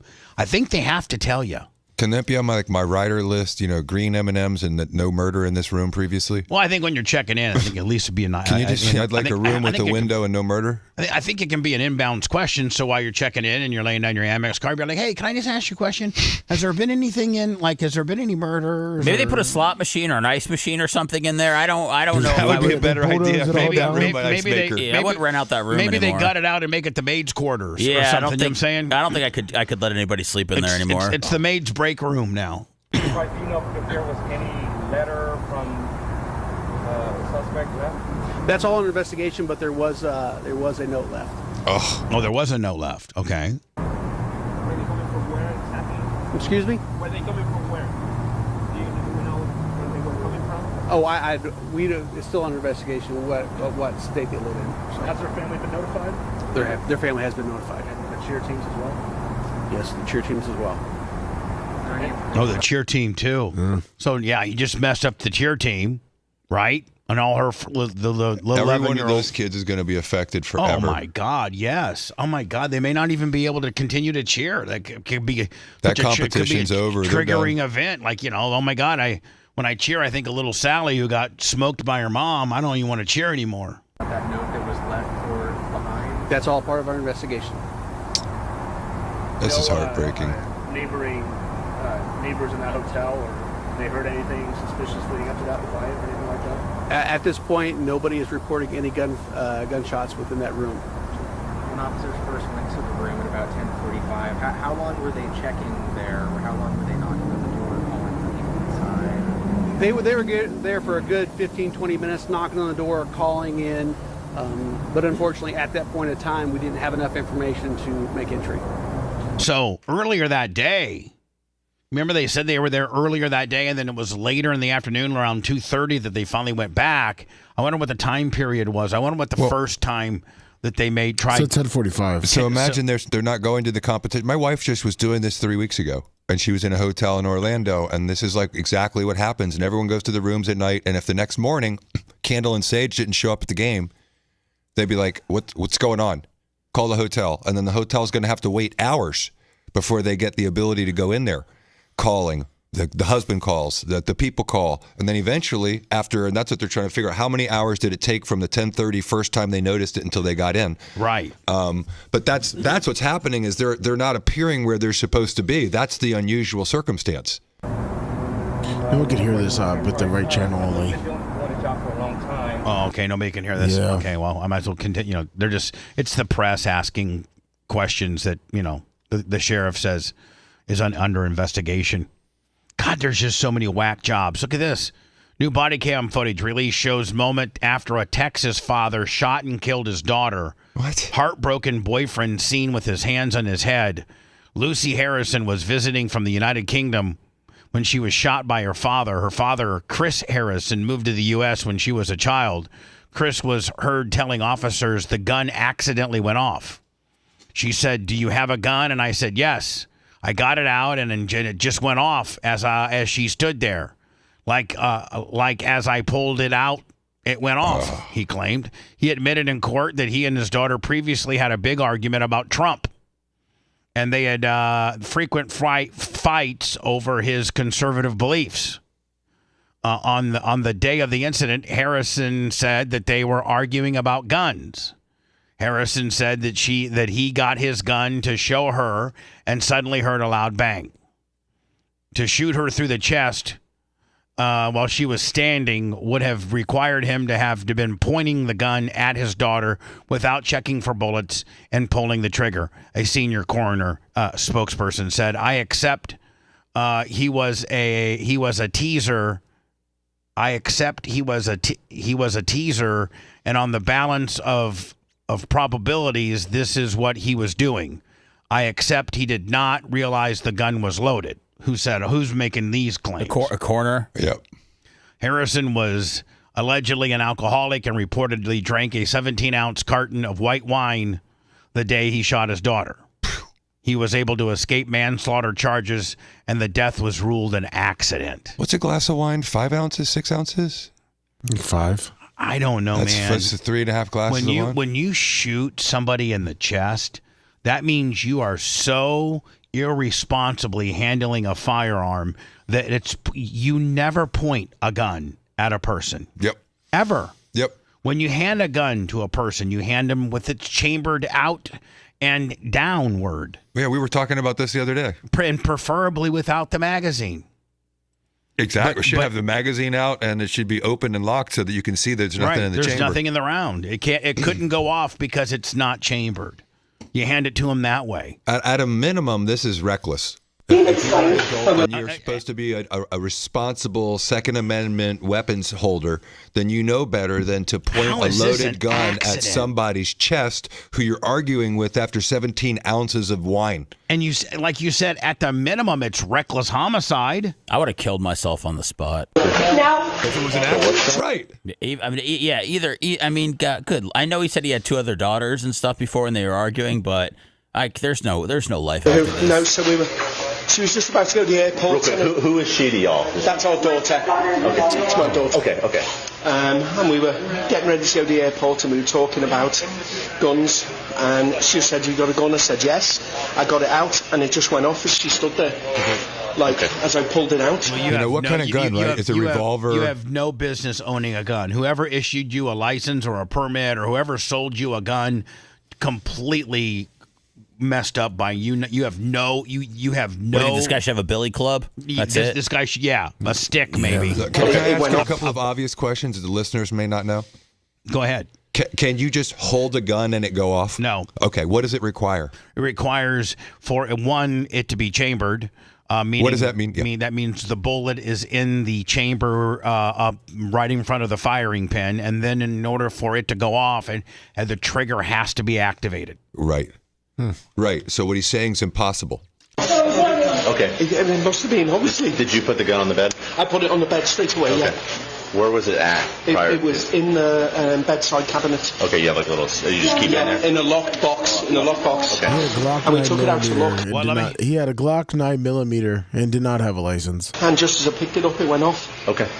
That's because you picked it up and put your finger on the trigger, right? And then you had one chambered, and it was pointing towards her without the safety. Whereas you should have picked it up with the barrel down, hit the button to release the magazine, unchambered the bullet, slid back the mechanism, and the bullet would have came out and dropped on the floor. You picked it up, whatever, and hand the gun or show her the gun with it fully open, the gun fully open, where there's nothing in the chamber, not a magazine, there's nothing in that, and even if that gun would fire at that point, meaning there's nothing in it. It fires in the ground if there was anything. But the point is, right. My children, when they had Nerf guns, don't point it at a face. It's like literally anything that shoots a projectile, you don't do it if it's unbelievable. We used to wear our dad's welding helmets and have BB gun fights, shooting at each other's face. Well, I'm saying. Over here, and we'll walk over here. Okay. I just can't understand how this, at least, Jay, is not at the minimum reckless. Can somebody go? Yeah, we'll get it figured out. I got you. Yep. Now, I will say this, Bubba. I owned a gun for probably 15 years from the time I was like 21 until about 35. And then I got a concealed weapons permit, and I did that all day Elks Club over in St. Petersburg. It's been there forever. That's associated with Bill Jackson's, and you spend like literally a 6-hour day with these old timers. That's all they've done has been teaching people how to responsibly handle guns. And I came home that night, and my wife said, "Well, what did you learn?" And I said, 100 ways not to shoot myself in the face. I didn't realize how stupid I had been handling a gun because I didn't know those rules. Right. I had no clue, and I thought I was a responsible gun owner, but what you and I now take for granted because we've been taught the proper way to handle a gun, people who are rookies and don't have any idea, they don't know what the hell they're doing. No, they don't. And he probably pointed it at her and shot it without the intention, but recklessly. Yeah. They have to come out because there's like Because 9. they were about to go back to England, so she's not Well, even. she's not going there. Okay. Are you? This is her boyfriend. Okay, boyfriend. Okay. Poor guy. She was beautiful, too. Taylor Scott White, please here and making me all pretty. Yep, we got it. There's a lot more of than likely, witnesses honestly, if it didn't go down the way he said. He's got lots of people there watching. she's probably going to go to Plano. Based on the injury. It'll be THR Plano. Okay. More than likely. I'll tell you here shortly. Do you know if she's breathing or? I'm not 100% sure. Okay. So, okay. He doesn't seem very hysterical. I would be beside myself. Like, literally, you would have to console me. I'd be on the ground crying like a little bitch if I'd shot my son. Hey, Lucy, can somebody come? Today's outcome has finally given Lucy her voice back. After what has been an unrelenting year of deep shock, grief and fight. Fight with quiet yet focused, steely determination to allow Lucy to speak her truth in the only way that she now can. At an inquest, whilst we recognise that an unlawful killing outcome has been decided in a coroner's court and not a criminal one, we welcome the coroner's conclusion and thank her for exploring all of the evidence fairly, as fully as she could, and fearlessly for Lucy. I gotta go to break. If you love that segment, then check out BubbaArmyHQ.com and do a deep dive on past shows. The Bubba the Love Sponge Show will be right back.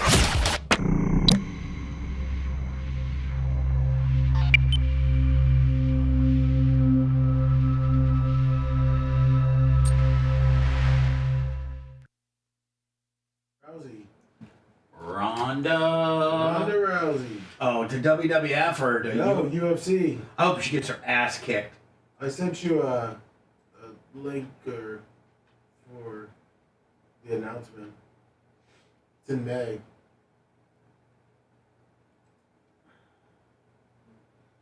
Oh, God. Hey, Gene's hiring an additional worker to sandblast and hang and clean parts. You think I could be that guy? No. No. Said, do you want to go try out? He said they're looking for common sense. I don't know if you. That's all right. That's all I got. That's hard work, brother.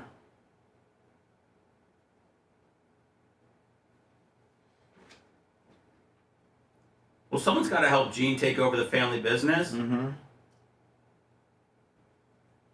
Yeah, Lummy, could you film me on a tryout? Yeah. The sandblaster would knock you over. Whatever, man. We'll both try out. If it's gonna knock you over, do you want to hold it together? Let me ask him tomorrow about doing a tryout and then see if we can. What's that? Teamwork. Yeah, and then seeing about we can film it. Yeah, no, I would love that. That would be fucking solid gold. Cause he's right around the corner, right? Yeah, he's over by George Steinbrenner Field. He's on Air Cargo Road. Yeah.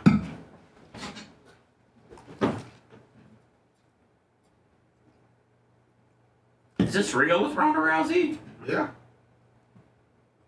That's on Netflix main account.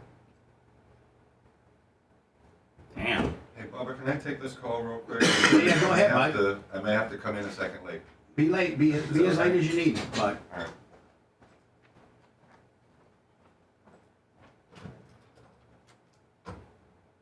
Well, I mean, there's a story about the Phillies signing an 11-year-old kid. Yeah. Is that true? Yeah. It is? Yeah. That's what it says, but I can't find it anywhere else online.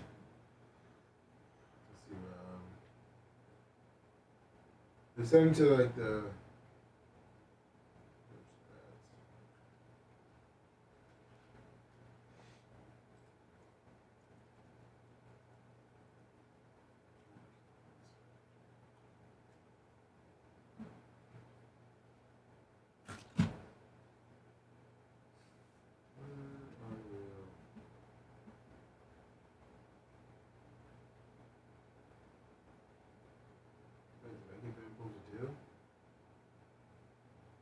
I saw that they were signing him to a development deal. $1.8 million. Yeah. I didn't think there was an age restriction on it. I mean, they signed a lot of kids in the Dominican when they're like 13, 14. Really? I know about I've seen 16-year-olds and 17-year-olds get signed. I've never seen 11. Well, they put them in that development type camps when they're younger. What development? With like a full with adults? What?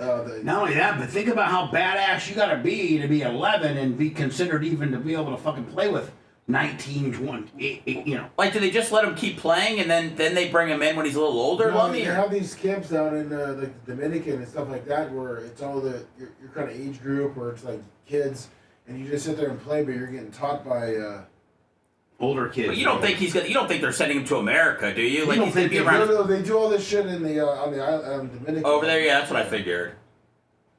What's up, but they own his rights, What's up, Robbie? Oh, yeah. No, I just figured you're probably not moving away from your family to come hit a ball over here when you very easily do it over there. No, I think Wander Franco was very in some of those camps. He probably doesn't go to fucking school. He probably just trains all day. I got to do some research and see about that. I'm interested. Yeah, look up the Dominican Republic baseball camp. That's all they do. They, like Bubba said, they don't go to school. Yeah, they don't. Kid can't read or write, but motherfucker can throw 95 mile an hour. Well, I mean, that's fine. I mean, the kid literally got $1.8 million. I mean, at 11 years old, I mean, I'm gonna go ahead and say you made it at that point. Yeah, no shit. And I don't even know what skills. And I gotta think that his parents get all that money. 11-year-old can't be having that money. I don't know. Who's director possibly?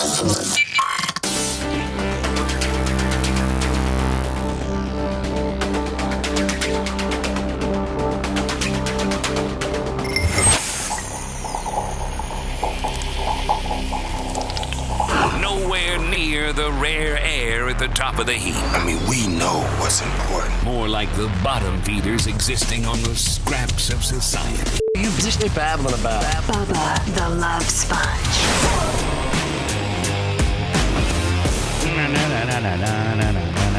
Clem Kush today, 10:15. So we can get out of here.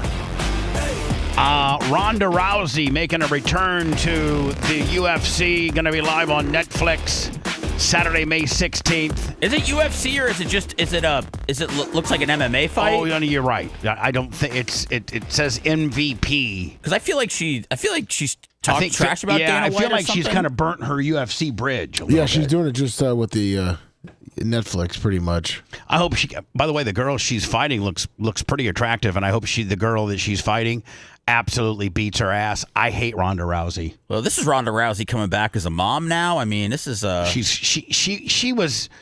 I just never cared for her.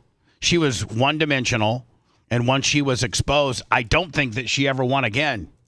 Didn't she have she got knocked out by Holly Holm? And then didn't she get her next two fights knocked the F out because she got exposed? Yeah, and then she made the turn to wrestling. Yeah, and it looks like the MVP is Jake Paul's. That pays. Promo company. That pays. And then the Gina chick, the chick she's fighting, she's been in some movies. Gina Carrero. Yeah, she's been in some movies. Right here. I think she was in the Avengers. I'm sorry, not the Avengers. The one with Ryan Reynolds. Yeah, Deadpool? I know, but is she a legitimate? Now hold on. She's a legitimate fighter. Is she a legitimate fighter, or is this just giving Ronda Rousey a layup to be able to, say she beat somebody's ass, which then gets you a next fight? Jake Paul knows how to do that. Man. So they throw a ham and egger in there. No, she went 7-1 and retired and went into acting. This woman did. Yes. Yeah. To me, that doesn't sound nearly as accomplished as Ronda Rousey. I don't know what the deal with either one of them. I don't think Ronda Rousey's trying to restart her career. I think if she's with Jake Paul, she's getting an incredible payday for this. Clearly to go on Netflix, and this could just be, if they say they're going to give you $5-10 million for one fight, yeah, I mean, of course they're going to do it. Yeah, but you know what? You know what leads to more fights? You whipping somebody's ass. So they give you a ham and egger in there. and you whip her ass, and they're like, oh my God, Ronda Rousey's back, and then she gets another one and another one, and people, because she did have a huge following at one time, they continue to buy the pay-per-view. It makes money. Everybody makes money. She makes money, and the Ham and Eggers continue to make, Did everybody hate her when she was winning? I felt like she was, I'm not into the UFC at all, but I felt like she was the biggest thing in the world going, and then she lost, and everybody's like, screw this chick, I hate her. They promoted her as if she was like, the Bill Goldberg and undefeatable. And then look what happened to Bill Goldberg. Once he was exposed, everybody turned on him. Same thing with her. How'd Goldberg get exposed? It's predetermined. Well, I'm just saying. Okay. I think he meant as like a Bill Goldberg. Wrestler. Bill Goldberg started to believe in the locker room. I know. I was there. Oh, he started to believe he was really 150, He started believing his own hype, and Jericho stretched him. Yeah, no, Goldberg, he appears like he's always been a giant prick. Jericho stretched him in front of the boys. It looks like that Geo chick or whatever, Gino chick, she sued Disney and won for discrimination. Sued Disney and won for what? Yeah.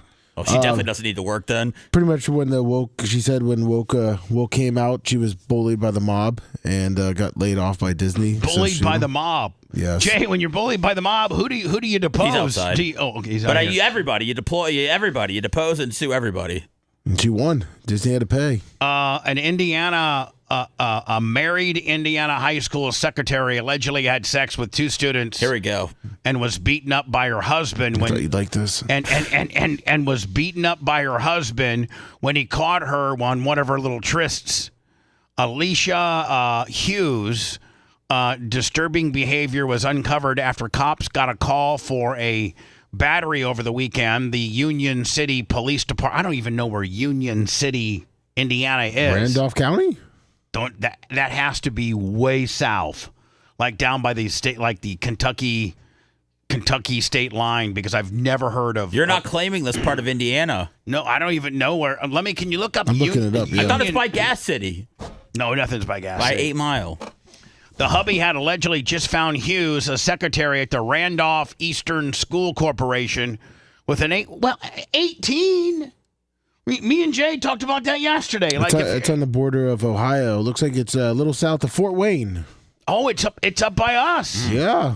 It's south. It's probably. Hold on. You Where know are they Winchester famous? Is it south? Hold on. Is it southeast of Fort Wayne? Yes. On the Ohio-Indiana line? Yes. Yes. What are they famous for? Right off 27. Have it hot. Secretaries that blast 18-year-olds. So what are you surprised here about this story? The hubby had allegedly found Hughes, a secretary at the Randolph Eastern High School Corporation, with a 18-year-old student and confronted them. He then beat her up, and the incident is under investigation by the Randolph County Sheriff's Department. Here's her booking photo. I mean, quite attractive. Especially for Indiana, right? Well, not especially for anybody. Don't we think a bunch of pigs live in Indiana? Well, no, you were just saying, you've never heard of that part of Indiana, so I'm guessing that's probably really in the country. Only hot chicks live on the border of Indiana and Ohio. Okay, buddy. High school secretary Alicia Hughes has been arrested for allegedly having sex with a student, but a probe into Hughes revealed that she had also had sexual relationships with a separate student, age 17, with the pair having sex at least 5 different times. Hughes was arrested and charged with 5 counts of child seductions related to a sexual relationship with a minor. It's unclear if she's facing any charges related to the encounter with the 18-year-old. Well, I mean, is the 18-year-old a student? Yeah, it's a student. Yeah, but she's a secretary. Yeah, and she's so. So I don't think secretaries would be in that category of position of power. It looks like they're getting her. Well, it looks like they're getting her for the 17-year-old. Yeah, they're getting her for the 17-year-old, but I don't think they can get her for the 18-year-old because he's an adult, and 2, she's not. A secretary is not a position of power. I don't think so. I mean, they just answer the phone. Hello, whatever. But she's an employee of the school in the county, right? Yeah, but I don't think she can order that kid around to do nothing. Oh, secretaries, they can give out the hall passes. I mean, they have all the power. Her husband has not been identified, and it isn't known whether he'll face charges over alleged battery. Superintendent Neil Adams declined to say whether Hughes was still employed, only saying that she has been removed from all of her duties with students pending the outcome of this legal process. So wait, so her husband hit her when he found out? Yeah. I guess he caught him. He caught the 18-year-old Bizal's Dez. Who's letting that slide? Nobody. As far as no, I'm saying as far as anybody that's not don't put your hands on women is we all live All right, by let me that. ask you a question. I'm just, Let's say Phoebe was a secretary at a high school. And you roll up, and she's blasting an 18. Have to really, yeah. Yeah, I mean, I'm just asking. I really understood the story without, but go ahead. Or Ashley, or Erica, or Candle, and you roll up in your own house, and your wife is blasting an 18-year-old that goes to her high school. Do you hit her? I probably wouldn't hit her. I'm Bubba the Love Sponge, and they're just looking to arrest me. Are you going for the kid? But I'm beating the hell out of him. I'm swinging. I think you could probably not get in trouble because he's an adult, Lummy. Like if he was 17, they could get you for hitting a kid. Yeah. But if he's 18 and he's blasting your wife at your house, I think you could hit him. Oh, you could definitely hit him. I'm talking about her. Would you roundhouse her? Me? Yeah. Yep. Would you Patrick Swayze give her a big roundhouse? I'm not good with the legs, but I would definitely start the fisticuffs for sure. Probably headbutt that slut. Headbutt that slut. Yeah, make her pay. You don't cheat on this Mini D. How do you feel now? I know he has big D energy, but this Mini D's really mad right now. I just split your skull open. You need to go see Dr. Dan and get some stitches immediately. I'd rip that guy's pecker off. Because this is an active criminal investigation and to protect the privacy of the students and the integrity of the process, RESC, which I'm assuming is the school district, will not comment further on specific details. We will continue to follow all legal and personal procedures required under the state law and board policy. Hughes was transported to the Randolph County Jail, where she's being held on a $25,000 cash-only bond. You should really start being a lawyer for all these women that get tossed to jail because you're like, hey, what's the big deal? They're 18. Like that should be you should be the go-to guy when you're in trouble. Let me try to look her up. Yeah, for sex. What, you want to see if she has an Instagram or something? I want to see if we can call her up live when she Okay. finally gets out. Yeah, it looks like she hasn't posted bond. She has $25,000 bond. Oh, she has not posted. No, she's still in for child seduction. 25,000 would only require 2,500. Wow. She probably doesn't have it, and her husband's not paying it, right? No, probably not. Well, I think he got arrested too. He did. I think so. He hit her. Yeah.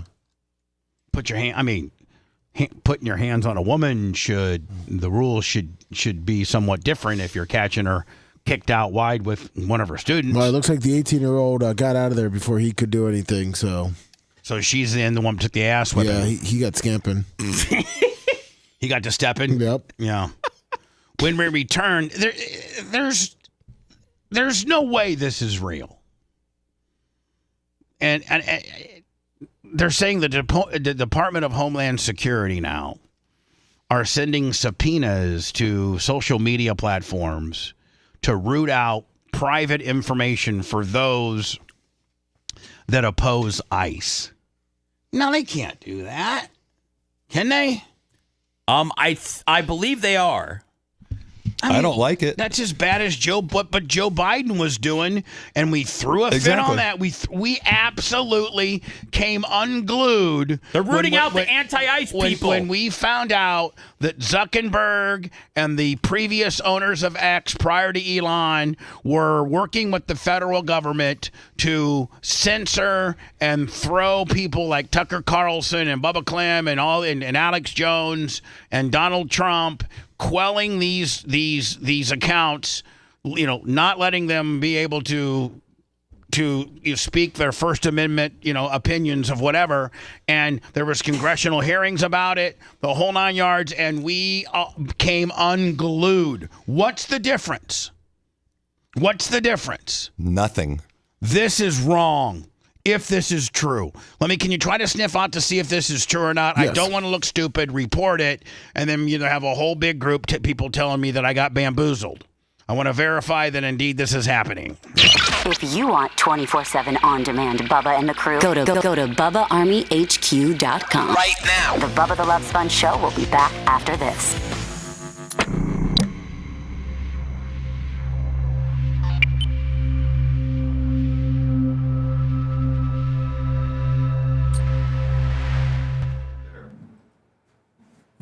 So make sure you say that.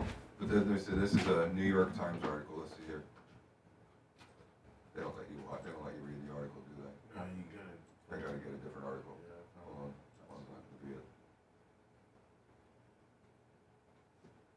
Now, if it was for one of those like apps that allowed you to track ICE, I would think that would be okay. But like a social media influencer, I think that's bullshit.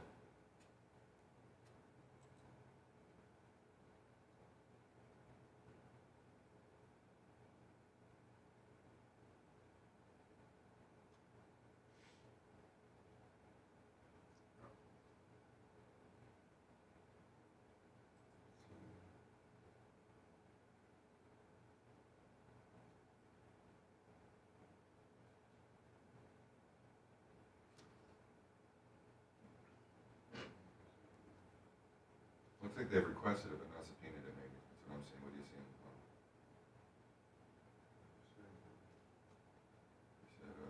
Yeah, that's what it. They requested it. Yeah. Pressuring tech companies to disclose the identities behind social media accounts that criticize or track immigration and customs enforcement. But they've been resisting. With the subpoenas, which did not require judge approval, have asked for names, email addresses, phone numbers, and other details. Supposedly, what it's saying is that it asks for the names of the people that are doxing the ICE agents. Well, that's just different than just generally checking out. Doxing ICE agents and telling of ICE movements. Well, that's not. I mean, that's basically obstruction. You know. That's what that's what they're saying. They requested.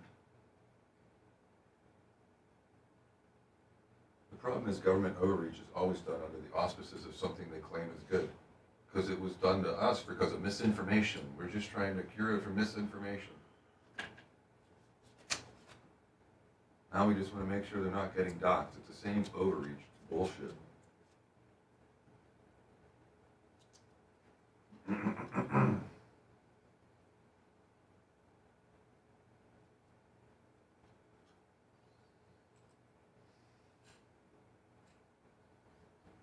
Everybody?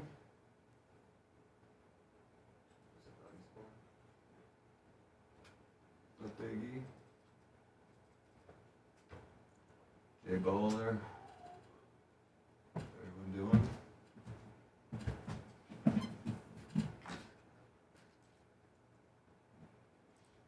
I did hear about the surfer killed. It was on the Caribbean coast in Costa Rica, which I've never even been to because the crime used to be so bad there when I was a kid. They had Rastafari gangs over there. So apparently the guy was a guru, and it sounded like it was somebody who did not like him.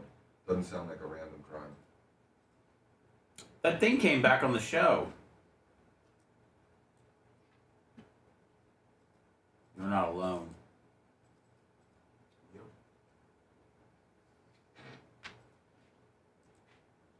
What's up, Group of Lips? How you doing, buddy? What the hell? Jonesy, Tampa Terry, Big Longer. How you doing? Good morning, guys. What's up, Frank? How you doing, buddy?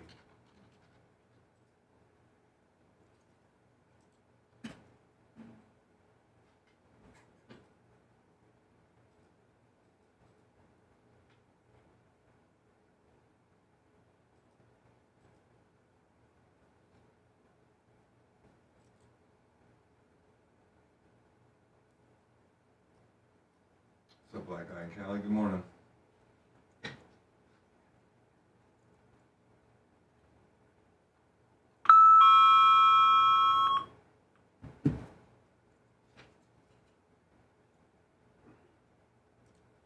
Right back at your permadrome. What up, Lunger? What up, Nick?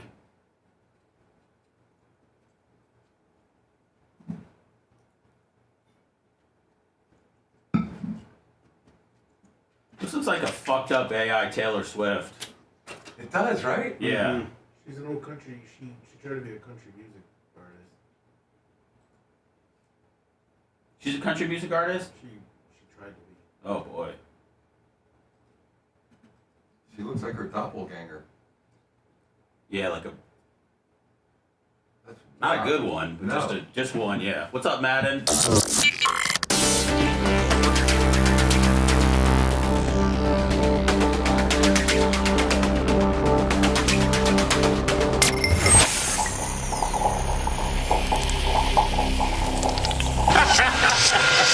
In Bubba, we trust. In Bubba, you lust. Naughty. This is the Bubba the Love Sponge Show. They're trolling, Lummy. They're back at it. Yeah. Just when you get cleared, then you get trolled again, my friend. Did you look in to see if this is... I think Jay looked into it as well. Yeah, we looked into it. And is this true? Not quite as broad as sweeping as they're saying. Lummy was explaining that it looks like it's more targeted for people that have doxed ICE agents or may have been identifying the location of ICE raids. Yeah. So, essentially trying to obstruct and or dox. Or gaslight. Right. So like... But it's not broad sweeping social media people who are criticizing, oh my God, we criticize ICE. Yeah. And they're not coming after us. They're not like, they're not going to say, if you get on one of your social media accounts and say, man, I really don't think ICE is doing the right thing, without giving any further details, meaning I'm at the corner of 123 Main Street and Rosemont Drive, and they're here right now, right? Taking down a whole family of 4, right? And it looks like there's 4 agents and a black SUV, license plate 59er, 69er, 29er. Those are probably what they're looking for. Yes, it's not, you and I having a discussion about whether there should be, a less than lethal interjection when someone's at a, like the woman who got killed or the other gentleman, Petty, who got killed, Pretty, and saying maybe we should have better policies and procedures. So they're not coming after us for making criticisms. They're coming after the people that are doxing, which is insane. A Savannah, Georgia teacher killed in a crash by a man fleeing from ICE.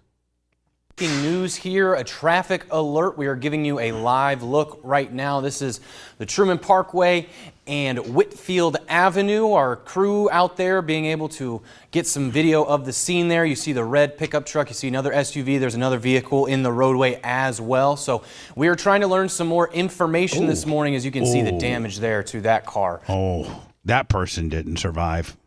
Right there. So the Truman's being shut down. People are being diverted there onto Whitfield Avenue. You can see the traffic still going this way. So we are still trying to learn some details of any injuries or what might have caused this. But at this time, avoid this area of the Truman Parkway. This is another problem with sanctuary cities where there are Atlanta, Clarkson, Decatur, Athens, Clark. There's many cities in Georgia that are sanctuary cities. And if you do not cooperate with the police and give people who are in your custody over to ICE, then what they do is they flee when you try to get them on the street and they kill people. This is horrible. This is another prime example of cooperate with your federal partners and this can be avoided. Another life would be alive. According to Chatham County Police Department, Monday morning's fatal crash was the result of a chase between Immigrations and Custom Enforcement, ICE, and a suspect. CCPD said in a press release the department officers responded to a crash around 7:45 a.m., which happened right outside one of its precincts. The crash killed Linda Davis, who was a K-8 teacher. Preliminary information shows the Department of Homeland Security was conducting an operation in the area of the Truman Parkway in an attempt to pull over a man identified as Oscar Vasquez Lopez to pull him over. Lopez didn't pull over, and ICE agents began chasing him. Lopez then crashed into Davis. Look at what they're chasing him for. Davis was taken to the hospital where she was pronounced dead. Lopez, of course, had non-threatening life. Look at him right there. What he's been arrested for. Lopez has been arrested by CCP officers and charged with, first degree. Well, that's what happened here. First degree homicide by vehicle. Yeah. Reckless driving without a license, and failure to obey traffic control device. What were they chasing him for? According to the DHS press release, Lopez is from Guatemala. Maria, Guatemala. Yay. Oh. She's in here legally, Lemmy. She's got full papers. She's like a purebred dog that you get at the Westminster Dog Show. She's AKC registered, full papers. I'm not calling her a dog. Please don't think that. She's very beautiful. And entered the United States illegally at an unknown time. A federal judge signed off on a final order of removal on Lopez nearly 2 years ago. Chatham County Police office records show Lopez has no prior history in the county. In the county. What about any other counties? CC says that the department was unaware that the DHS or ICE was conducting any operations in the area and that no CCP officers were part of the chase. Blah, blah, blah, blah. So anyway, it's terrible. Another innocent woman, another innocent American. Yep. Who happened to be doing work that most people do not want to do, and that's be a school teacher. Mm-hmm. Dead. Yeah, she had the day off yesterday, too. Oh, she's probably driving around, just, shopping and what have you, because yesterday was President's Day. Yes. We don't recognize President's Day. President's Day is stupid. Clem and Kush, 15 out. We'll see you guys then. Thanks for letting me finish. You've been listening to the Bubba the Love Sponge Show, starring me, Bubba the Love Sponge, co-host and show historian, Lummit. It's Seth, co-host and president of podcasting. It's Brian Matroni, king of counter programming. Gene Lasker, voice of the people. Glad you get to hear me. Gary Cantrell, video editor. Yeah, back here wiring up. It's Mini Macho. The BRN agent, Thomas Buttoned Up B. Co-host, Dr. Dan Diaco, Esquire, of Council. Co-host, J. Diaco, Esquire, the Spitting Cobra of Council. Now, time for the legal disclaimer. Exactly. The Bubba the Love Sponge Show is intended solely for the enjoyment of our listening audience. Any rebroadcast, retransmission, or other use of this show without express written consent of the Bubba Radio Network is prohibited. We must dissuade him of this delusion. Until next time, always remember. I'll repeat hello.